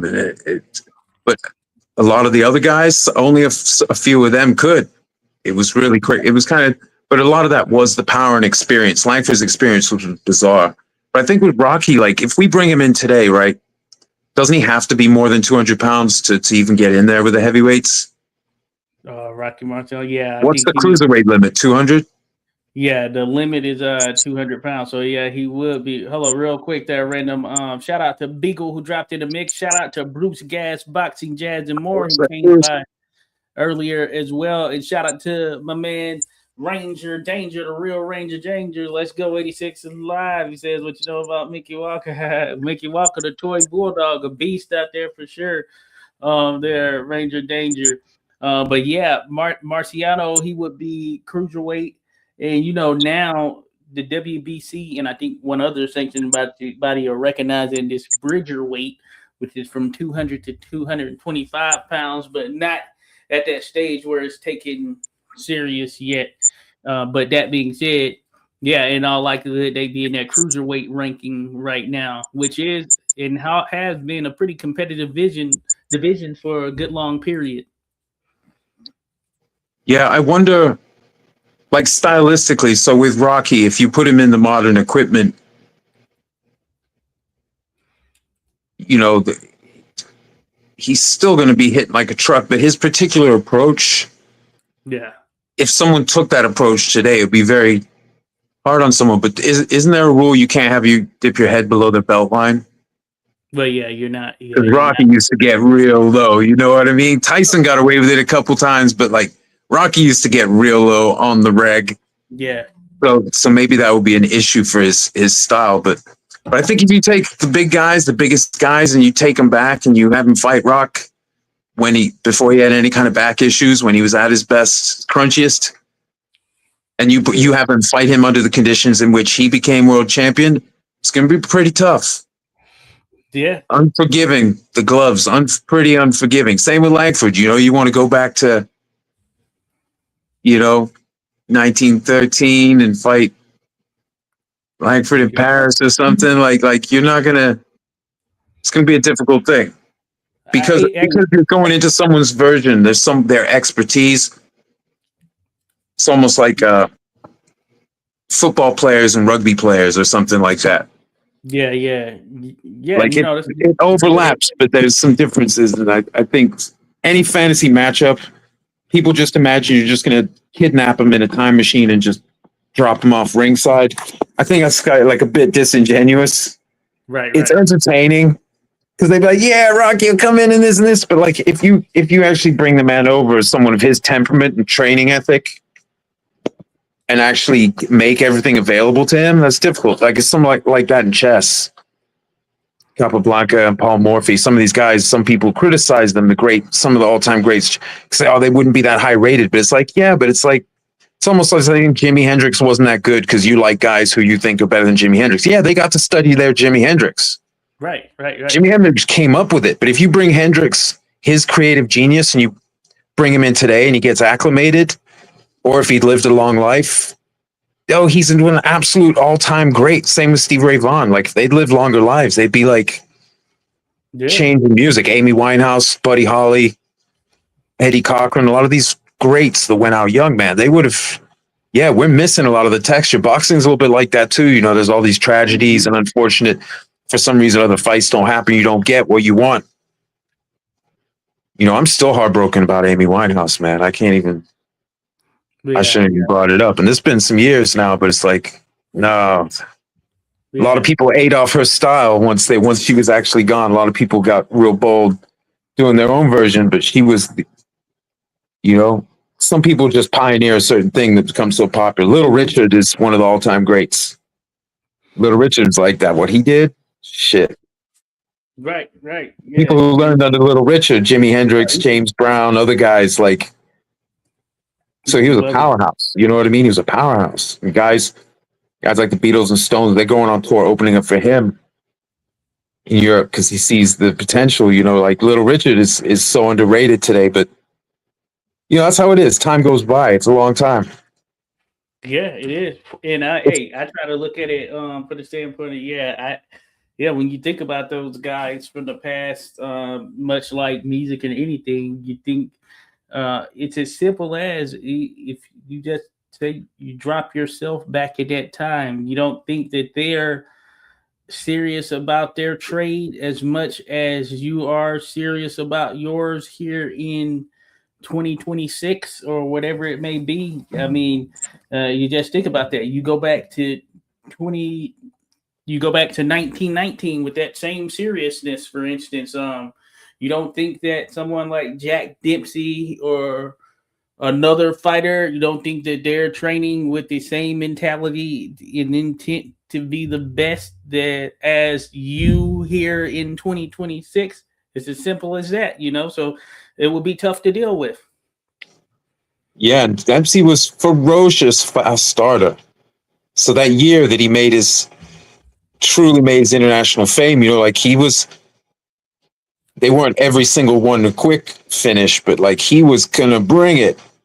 So it's like with like a young Mike Tyson, where you see someone and they're so aggressive in the best ways that people get excited, and then the success, and Dempsey, once he really got his groove on, he was that. But he fought a bunch of times, just like Tyson at the very beginning fought a bunch of times in a very short period of time. Joe Louis did it because you establish yourself, especially and if you can finish. That's what people love. Finishes. Like in the all-time conversation, one of the differences between Langford and Greb that favors Langford is his finishes were astonishing, and the amount of guys who were larger than him who he finished is almost as big as the people. Not almost as big as the people he finished in total, but it's a huge percentage of him being the smaller man, but he's finishing somebody just. But then Greb's win rate, he fought an era with less draws. Greb's win rate is better. Just with less finishes. But his win rate, especially year to year, is better than Langford's as far as the two of them relate. Now, when you talk Hammer and Hank and Sugar, Ray Robinson, Yeah. they went on some runs. You know what I mean? So like that's why for me, the smaller total number of fights is made up for by the type of runs they went on. Oh yeah. I think that's what Mr. GG was mentioning earlier. He's like, we got to mention Pep as well because he was on some crazy runs as well. Very much. Yeah, great fighter. Like full great stylist, and a funny guy. Yeah, he very was entertaining. Like his interviews are funny. Great conversationalist, Yeah, but a great fighter as well. And yeah, so many greats in the sport, or different kinds of greatness. Like, so when someone says the great, because okay, so the thing is, careers have gotten less in fights, numerically less fights, professional careers. And there weren't as many shorter, like low fight careers, relatively speaking, way back in the day. But so it's sometimes when we're comparing like primes or like the way we can conceive of like how these fighters translated across generations, like in Langford's day, to build your name, you had to have a lot of fights. Mm-hmm. You couldn't do a 4-month camp. He was fighting out a lot of the bookings in 1903, his first busy year. They were announced the week before the fight. It was when the club decided what their next fight was, and then that was going to be the fight. So like and a few times that year, it was a different guy than he thought he was going to get. Oh yeah, he was going to get Elbows McFadden of New York, a talented guy, and a pretty dangerous fighter. But instead, he got Andy Watson, one of his rivals that year, and then later in the season, he was going to get Elbows McFadden again, and he got Shadow Morris instead from New Jersey. Shadow Morris had come to Boston and like sort of made a bit of a name of himself, had some good performances, but yeah, he'd already won on the prelims in a round, and then he just jumped in against Sam Langford, lost on points, but he actually built his name off of that performance because within a few months, Langford's world famous. So suddenly Shadow Morris is like, oh, he made it a near even thing with Langford. Because they didn't always take into account the trajectory of someone's the level of their rise, like how quickly they're getting better and better. So there were people who actually got shine off of performances against Langford when he wasn't quite as good. He hadn't matured as much because he did a lot of maturing in 1903. Man, he had a bunch of fights, dozens of fights. Oh yeah. So when he won in January, he was a totally different fighter by the end of that year when he beat Joe Gans, and then Jack Blackburn gave him a bit of a lesson in a prearranged draw, but Blackburn got the best. We've mentioned before, the papers just called it a win. Afterwards, not reporting the results because they were complaining about the prearranged draw, but other newspapers were just like Jack Blackburn, who got the best of Joe Gans and Sam Langford. Oh yeah. Even though the Joe Gans fight was a no decision in Philly, a newspaper decision, and the Boston fight was a prearranged draw. So like the way we look at records now and assess ability, sometimes things slip through the cracks. Like, and I found that when I started looking at this era, that early era, the details do definitely count. Same thing with more recent, like you're talking about controversial decisions, things like that. There's always a context. But I think I mentioned before, my favorite is Jack O'Brien, who wrote a play about a double cross in a secret friendly fight agreement. Oh yeah. Cost him a lot of money, that the scandal, but he tried to make it back wrote a play about it. I think that's just magnificent in all the wrong ways. Yeah, that is pretty wild. I will say that's pretty freaking wild right there. So let me ask you something. As a big Dempsey fan, like, what would be historically one of your great matchups for him? I'd like to see Dempsey and Archie Moore. Oh, that would be an interesting one right there. That would be a tough Archie Moore's style against Dempsey's style. I think that would just be such a good fight. Yeah, while it lasted. Yeah. That would be an interesting one. I had to think about that. I had to think about it. There are so many good ones there. You could say just, oh yeah, I need to think on it there. There's so many good ones that could come out of the fold. I'm definitely gonna get back to you on it there.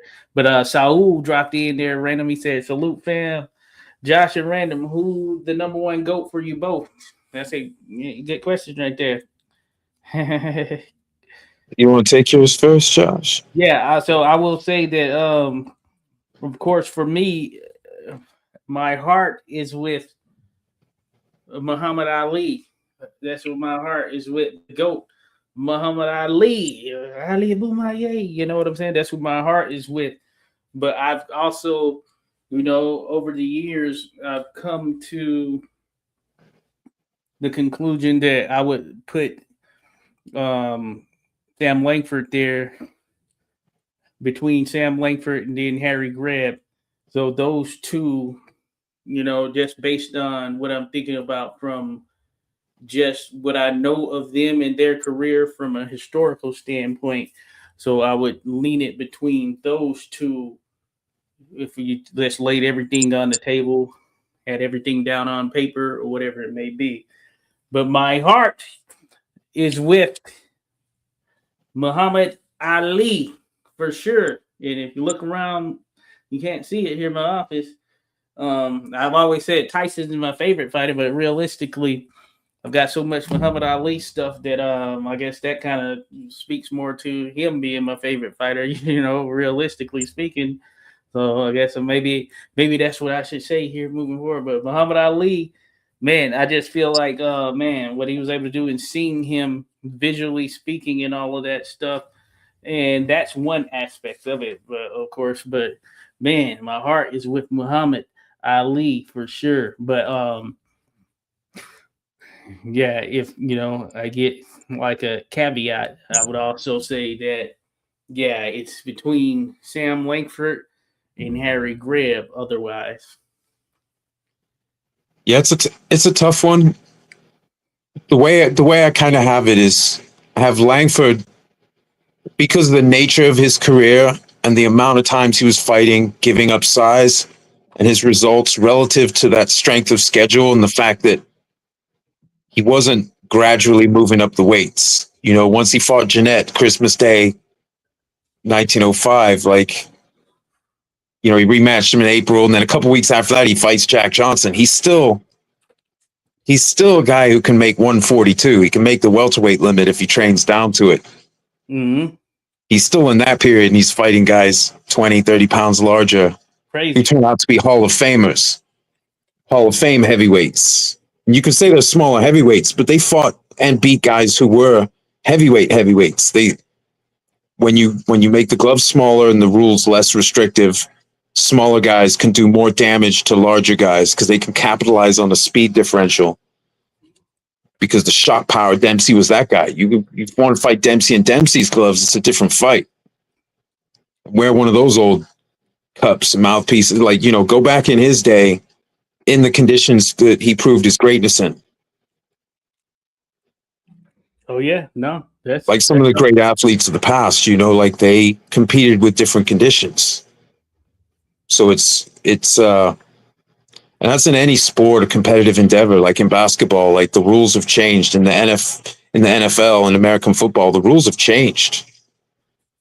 Oh yeah, Yeah, can't just jam a guy again and again and put him in the stands. The Mel Blount rule, you gotta. So the rules changed, and then maybe different sets of attributes are able to stay at the very top as the rules change.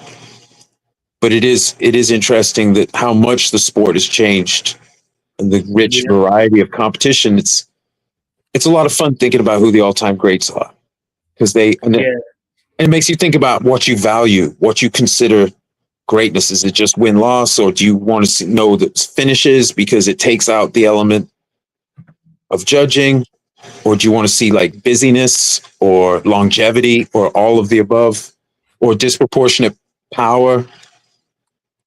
Because their fighters are great power, but people run from them so they don't get as many finishes as they might if they fought come forward guys.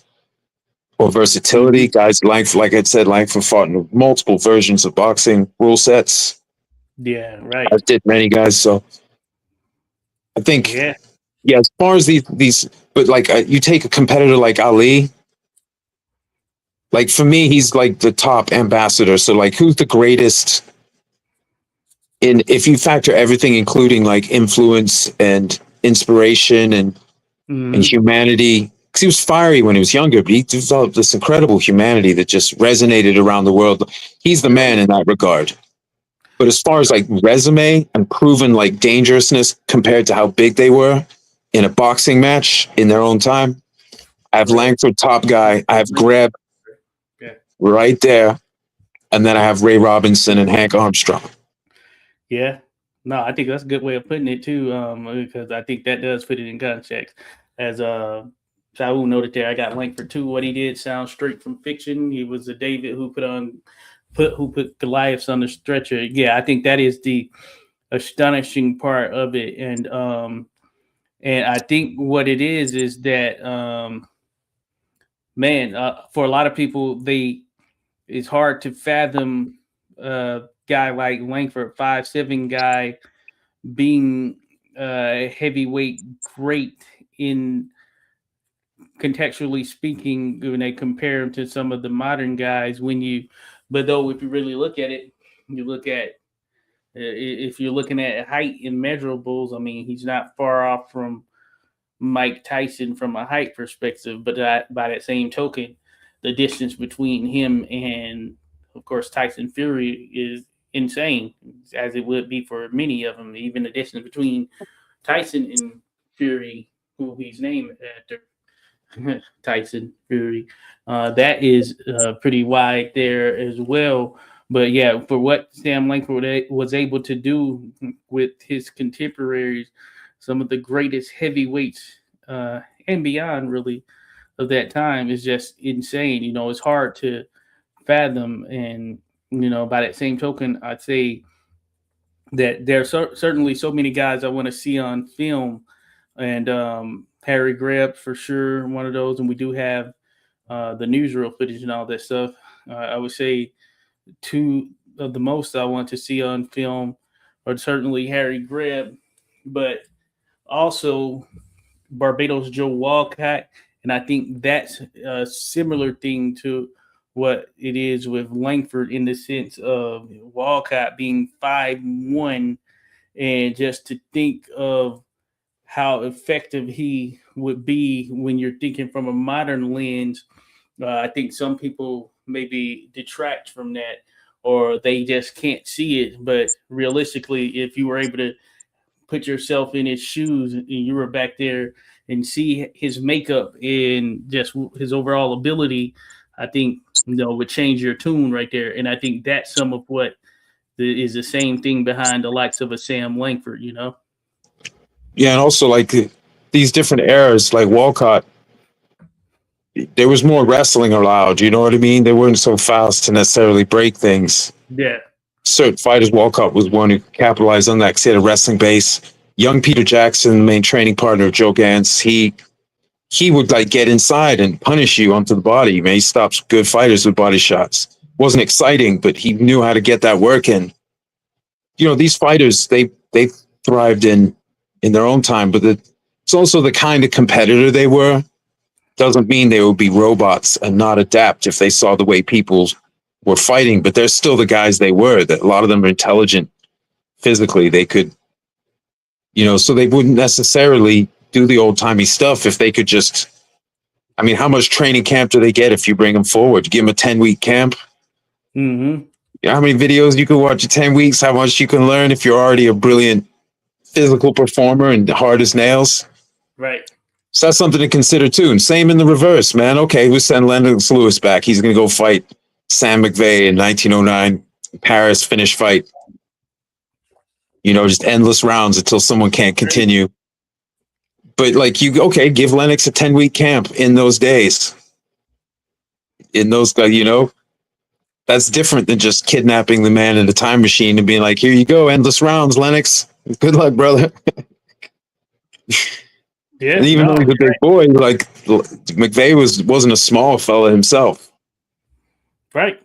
And he could crack with both hands. He had power in both hands. And but like if you give someone a certain kind of competitor a chance to acclimate, yeah, man, they're probably going to do really well if they were standouts in their own era, unless the equipment just nullifies some of their strengths. Like, I wonder if you give the larger gloves, okay, for Joe Louis, Rocky, does it rob them of one of their key assets? Or does it just protect their hands where they could go even harder? Yeah, Hard to say. But I don't think anyone would like getting hit by Rocky. And he was pretty fast. Like, one other thing about having more weight divisions up at the higher weights is mostly it protects the small guys from getting leaned on and just not being competitive outside of the exciting weights.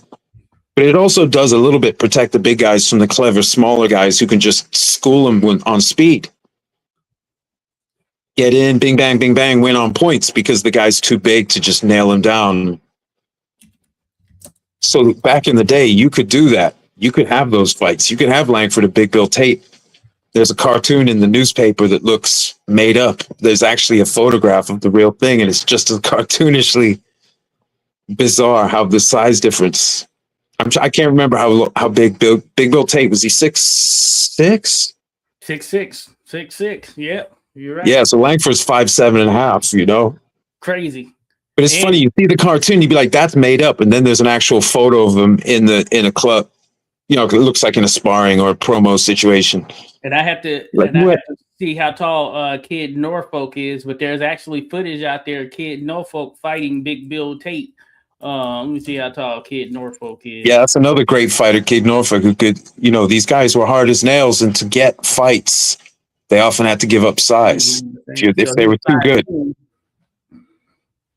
Wow. Fighting Big Bill Tate, and you see in the video, he's practically winning the fight. He's practically kind of just leaping up there with those shots and connecting and making it happen there. So it's crazy. So it can be done. You can beat these big guys for sure. Well, thumbnail there, I got him. Joe Louis, man, he's leaving the ground to land that hook.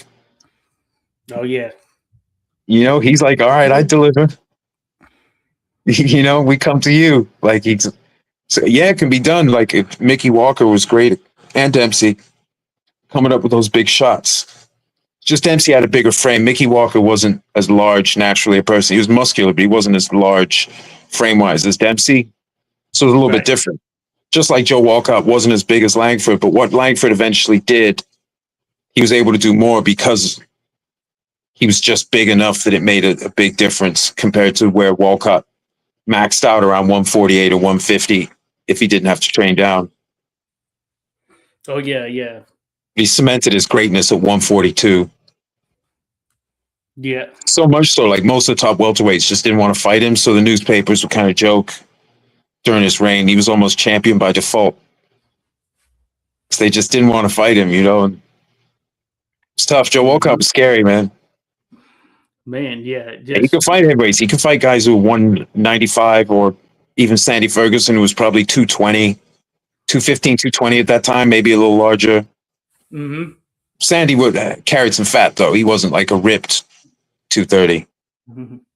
But he was like, I think 6'3". He was a big guy.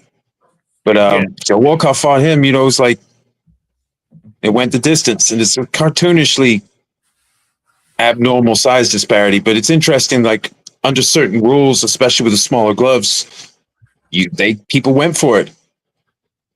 Tommy Burns, I mean, he beat some larger fighters as he was, because he wasn't a large guy. He was Langford's height. Yeah, he was 5'7", the smallest heavyweight champion in boxing history. Yep, and he took that 30K guaranteed win, lose, or draw to. McIntosh came up with the money in Australia. You know, he ran into Jack Johnson, who wasn't at his largest, but he wasn't small by then, and it was too much. Johnson had cleverness. Burns was a very good fighter and clever fighter, and he even had a book out. You know, but it's just Johnson was extra special, man. He ran into a great who'd been chasing him. You know, he finally took that money. I wish he'd fought Sam McVeigh because he was going to fight him in Paris. But the promoter came up with his guarantee, but didn't come up with enough for Sam McVeigh.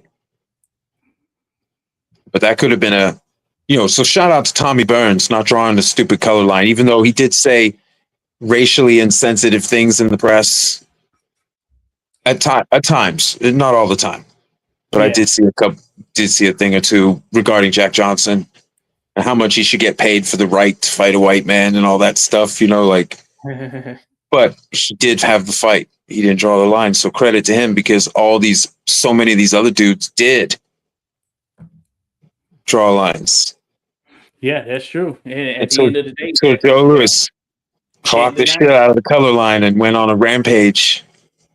yeah, you can't deny it for sure. There, Like, is it fair to say, like, okay, Ali is the greatest heavyweight is a pretty easy, not easy argument to make, but he's certainly top two. So, but I think he edged just the richness of his era, the eras, because across 2 decades, he fought most of the significant fighters with his and kept the record that he kept over that time. Incredible. But is it fair to say Joe Louis was the most dominant because of what he did and the run he did?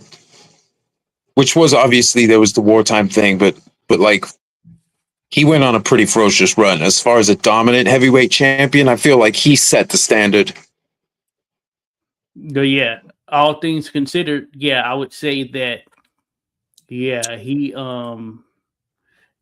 certainly, I would say, set the standard. If you look at that, if you take it from where we were and going back, yeah, all things considered, he was the most dominant. When you think about just, hey, fight anyone, take on all comers, no strings attached. Yeah, I would give him that nod there because ultimately, we saw him essentially take on the best heavyweights that were out there. And even in the times when, there was or we sought more and more, I mean, he would take on those guys that were available. And I would say that, yeah, 25 title defenses, that even ties to it. And that even adds extra mustard to everything.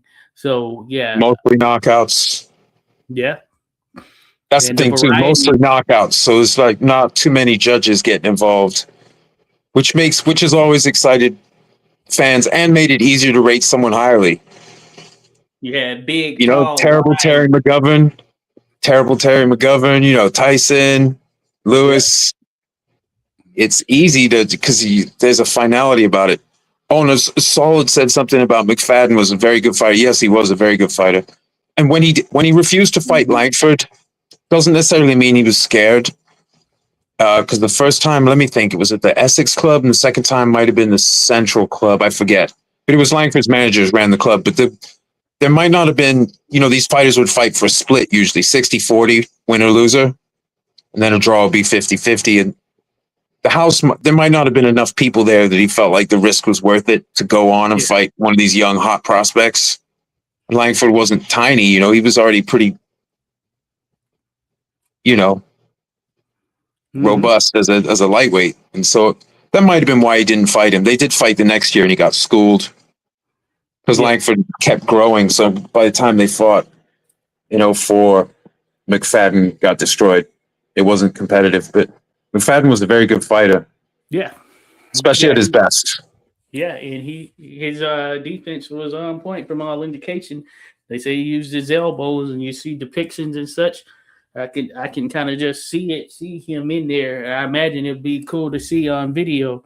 If we had footage of him, it would be nice to see. And I think you would see some similarities to some things you've seen here in modern times to go and show, or to say overall, at least from my perspective, that hey, there's nothing new under the sun, as the saying goes there. Because I think, if we had more footage of some of these guys, we would see from a stylistic perspective, technique standpoint, where there were many that would be sort of commonplace in some sense if you dropped them in today. And I know that's saying something, given we're talking about late 1800s, early 1900s, but stand firm on that for sure. Yeah, and Saul said something important, like he was saying that fighters ducking Barbados Walcott. Oh, yeah. Yeah, because his manager, Tom O'Rourke, had put up forfeit money, open weight challenge. And so it's a hilarious on some level. It's also sad that it was even happening. But so like there was a point, I think it was early 1903, where Jeffries is drawing the color line on Denver Ed Martin, Jack Johnson, and Barbados Walcott. You know, and they're like heavyweights, all of them, except Walcott's this little short guy, this little 5'1.5" guy. But the thing was, Walcott had fought heavyweights. Mm-hmm. So those fights, you know, like Kid Carter and Sandy Ferguson, those aren't tiny guys. Kid Carter's probably 195, but famously scrappy and tough and resilient. And yeah. And Big Sandy was indeed big. You know, it was comical, but it was Joe Walcott was like. So the guys his own size, and it's actually some guys his own size could do better than some of the big guys. So Walcott knew how to use that stature. Langford was like a bigger version of him. He knew how to use it too. They both had really big chests and fairly long arms for their height. Langford had really long arms for his height, but like Walcott was like built along heroic lines, so he knew how to use that. And he had a wrestling base. He'd been an amateur wrestler as well as a boxer, so like he was ready. You know, he knew how to use that. So like if you transport him across, there he is. Barbados Joe there. Shout out Chris, but man, Chris there. Salute there to you, Chris. Barbados Joe and Johnson over Debo. He takes the bite back. Incredible. Frank Charles, George Gardner, Kid Carter, George Choyinski. Come on now. It's insane. If you just look at each of those fights one by one by their own merit. I mean, and Peter Jackson, who we mentioned, and Honey Melody, who was the welterweight champion after Barbados Walcott. Although he beat him post-injury. He beat him in the third stage of Walcott's career where he couldn't close his hand all the way because he shot himself. Another thing that messed with Langford's career somewhat, well, a lot of careers, was Walcott's injury meant that a lot of the white welterweights just tried to establish a new claim, thinking he would retire, drawing the line and just fighting amongst themselves. So that robbed guys like Langford, and Dave Hawley was at welterweight that year, and Jack Blackburn was lighter naturally, so he was still trying to get Gans to fight him at 133 or 135, where he'd have the proper claim on the championship if he won. But it was tough, you know. So like Walcott being out of action through welterweight. So part of the reason Langford ended up issuing his own little open weight challenge in 1905 was because welterweight was a mess. And certain guys wouldn't fight him. Honey Melody, who became the champion, he wouldn't fight Langford. They were trying to match him, the clubs, and then he went to the other coast. I can't remember if it was the Pacific Coast or if he went quote unquote out west, like out to Philly or. So they would say that sometimes. They would say gone west, but they didn't mean the Pacific Coast. They meant down and over in Philly. But it was a good bit of travel given the mode back then. Yeah, that's the thing too. Like the conditions, like how many of like some of today's fighters, they're just used to a totally different life. Like there's a different level of not hardness, but there's a different level of resilience that just people then, blue collar people, couldn't avoid. It was rare for someone to be like Jimmy Britt, the lightweight contender and claimant, the white lightweight claimant. He, Joe Gans' rival, they had money. His dad had been some sort of state official, so they have money. So he was rare. So he actually became an amateur star in San Francisco. Then he turned pro and he beat Frank Ernie and Kid Levine. So he's trying to establish a rival claim to Joe Gans because he can actually make 133 pounds. He can make the official limit. Oh, yeah.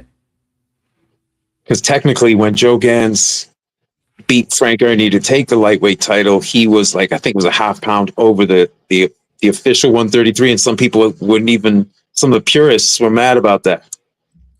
Oh, yeah, certainly. That's why they hated Al Hereford, because he said ringside after the fight that he thought Gans would be able to defend the title at 133. And then he just didn't. Well, didn't for some time.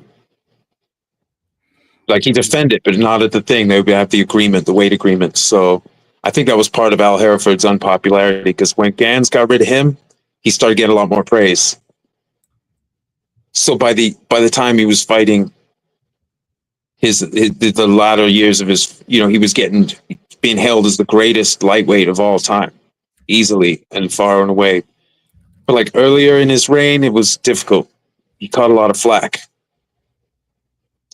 But like 1907, 1908, yeah, Gans was the absolute dude. He'd won them all over, but part of that was getting rid of his old manager, I think. Well, Hereford, yeah. But Hereford, the Eureka Athletic Club, him and his brother ran the club, and they, I think Maurice maybe was his brother's name. They put on some pretty good fights there, but there were complaints that it was hard to get a fair decision over there in Baltimore. I think one of Langford's fights with young Peter Jackson, he beat him up pretty bad and only got a draw. Bust his eye up real good. I could be wrong though, but like I did see that mentioned, but it's like that's not new either. Like hometown bias or certain refs or concerns about that, that's age old. I wonder when they started having a fit, when it became routine to have your guy in the other guy's dressing room when he wrapped his hands. Yeah, that might have been more modern. Shout out to Beagle. He says Barbados any relation to Jersey Joe? No relation. No relation, from different spots right here. To prep you all for a quiz in case you're ever in a boxing quiz. Barbados Joe Walcott, he's not from Barbados, or at least he wasn't born in Barbados. He's actually from Guyana. He was born in Guyana, and he's in Jersey Joe Walcott. His name is Arnold Raymond Cream. His real name is Arnold Raymond Cream. He took on the Joe Walcott namesake in respect to Barbados Joe. I'm gonna do a video. Well, I had planned to do it a long while back because I have a couple out there that kind of touches on some of the same name fighters. Jack Dempsey, in terms of nonpareil, and the other Jack Dempsey, the Manasseh Mahler. No relation right there. One's from Ireland, one's from here in the U.S. with native origins in terms of his parents. And I've done one on George Godfrey, of course, another one where same name, but it's more a namesake. Now, Jack Dempsey, the Manasseh Mahler, he didn't take on the name Jack Dempsey in respect to the other Dempsey. That's just, he was William Harrison Dempsey, how was born, and Jack is what they called him. But in the case of George Godfrey, of course, the Lincolnville Shadow, which is the one that came after, and then the original George Godfrey, no relation there. One's from Canada, one's from the U.S. It just was taking on the namesake there. Yeah, and there have been a whole series of Joe Gans. Mm-hmm. People taking that name. Oh, yeah, Joe Gans. Yeah, and plenty of Joe Gans is out there. Yeah, there was a young Jack Johnson. There's numerous fighters, especially way back in the day, that went by Jack O'Brien. Oh, yeah. The most famous was Philadelphia Jack O'Brien. Hagen was his, I think, real last name. But but there were a ton of fighters who went by Jack O'Brien. It's a very common name, but it's like people taking names in tribute, even if they don't know it. Like one of the Paul brothers goes by the Problem Child. That was Big Sandy. That was one of the nicknames they gave him because he was always in trouble with the law. Problem Child, you know what I mean? Like he doesn't even. I doubt he knows. He's not. Yeah, he would. Those kids ain't in deep in the streets like that. But yeah, it was recycled. A lot of names, not recycled. That's unfair. But a lot of names are still pretty cool. James J. That was one that a number of fighters started to take on. Even Gene Tunney. It was at one point he was going to be James J. Tunney, but they ended up really Gene. Correct. James J. Tunney, but Gene is ultimately what prevailed. Interesting. Yeah, the esteem that Jeffries was held in. Because he's James Joseph Tunney. His birth name is James Joseph Tunney. Oh, I didn't know that. Interesting. He would have been in line with the others, you know what I'm saying? Oh, well, that's cool. So he went with Gene to kind of separate from that particular line of James J's, not to use that as sort of a catalyst or whatnot. Yeah, Joe Gans was interesting because he didn't really have much in the way of nicknames in spite of his greatness, whereas a lot of fighters like Langford had a bunch. Although I saw him called the Southern Wonder. Oh yeah, again, Southern Baltimore Wonder. being Southern, relatively speaking, the standards of the day. Oh yeah. But like, but like generally, just his name was the name. Some guys are like that. Or even if they have a nickname, like Mike Tyson had some nicknames. Iron Mike is a great one. Oh yeah. But really, Mike Tyson is so famous. It is the nickname. Or like guys like, well, Michael Jackson and Michael Jordan, MJ, depending on context, you know who you mean. Say MJ. Right. The only question is which one of these two all-time greats is there? MJ. But like some guys, yeah, their own name becomes famous. But also taking names in tribute is pretty cool, if you ask me. Oh yeah, no doubt. And we it's like that. Jersey Joe Walcott, so people know the name. They may not know who Barbados Walcott is, but Barbados Walcott is one of the pound for pound all-time greats. He proved it too. He did. He wasn't just talking it. He was challenging people and being turned down by guys way bigger than him. First black world welterweight champion, folks. Yeah, he was really good. And it was a reign of terror because most of those welters didn't want nothing to do with him by that time. But he didn't just sit around, though. He didn't sit around. He got his work in. He did fight some guys, but he also got his work in at other weights. He was about it. A lot of great fighters that do that, to give up size to get big fights because the guys their own size don't like it. Oh yeah. It's one of those things there for sure. And I think it stands the test of time. That's one thing that, regardless of what someone has to say, if you're 5'1" in 1892, you measure someone who's 5'1" in 2026, that's the same 5'1" right there. You know what I'm saying? So there's nothing you can change about that. It's the same. So you can't take away from what someone did because that height remains the same, folks. Right. And I suppose as far as matchups, you could put him at junior welter because he used to cut to that weight to make the championship limit. But without the cut, he maxed out like 148, maybe after his injury, maybe 150. But like he just wasn't big. He had a big chest, but he was so short. So maybe in some matchups, someone could use their size on him, but especially like the different gloves, and you're like some jurisdictions, like you had to hit with a closed glove for it to count, for the ref to count that as far as how he was going to judge the fight. So Walcott fought in the air. They weren't judges. It was the ref. The ref decided who won. You know what I mean? Like that was his call. So like their conditions do change. But Walcott was a tremendous puncher for his size. So he's not a normal little guy. He's like a little triangle who looks bigger than he is because he's so wide. He's got such an upper body compared to his height, bristling with muscle. Like so, he was a bit of a, without being dismissive, he was a bit freaky on his dimensions. Langford too. He had very particular dimensions. Think about Rocky. Think about the diameter of his wrists and his arms compared to the rest of him because he had short arms, but he had a lot of meat in there. So part of that punch. He had those pistons. A determined, strong, short cat, man. Hey, that's tough. I'm not trying to deal with it.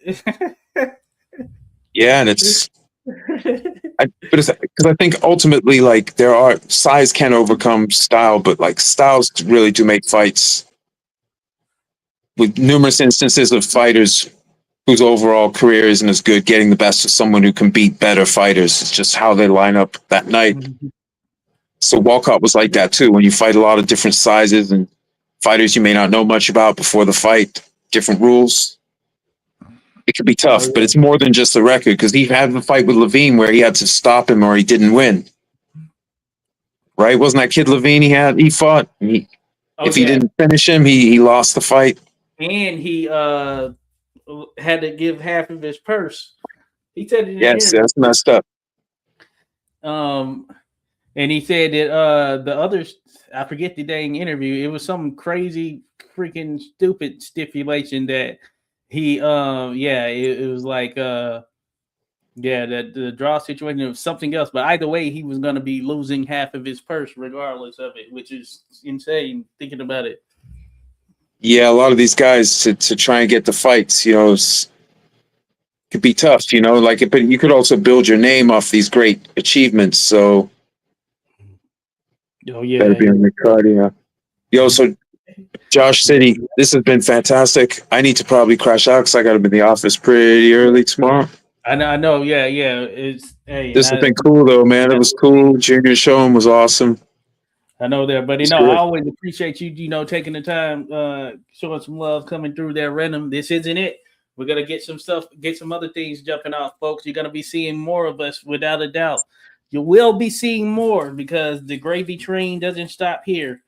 Man. So yeah, thank you, Random, for dropping by, and we'll be in touch. So the intent, as I had noted, is for us to do a heavyweight title show, top 10 heavyweights next Wednesday, Random. So we'll be in contact in that regard.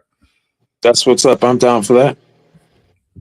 Cool there, buddy. Hey, Chris, shout out to you there, Chris. Everybody that came through, those that remain, Saul, you didn't hear Ranger Danger, those that are still sticking in here. Peace out there to you, Chris. Get with you there, buddy. Hey, Random, once again, thank you. 86 Boxer here. Thank you all for being in attendance. Be sure to hit that like, subscribe button. Be sure to hit at Random Acoustic Thoughts here on YouTube. Trust me, you'll love the historical content, but we will be bringing you more, so we won't be too far away. And don't you stray. So have a good rest of your night there, folks, and weekend as well, since we're right around the corner from that. Peace out. Take care, everybody. Peace.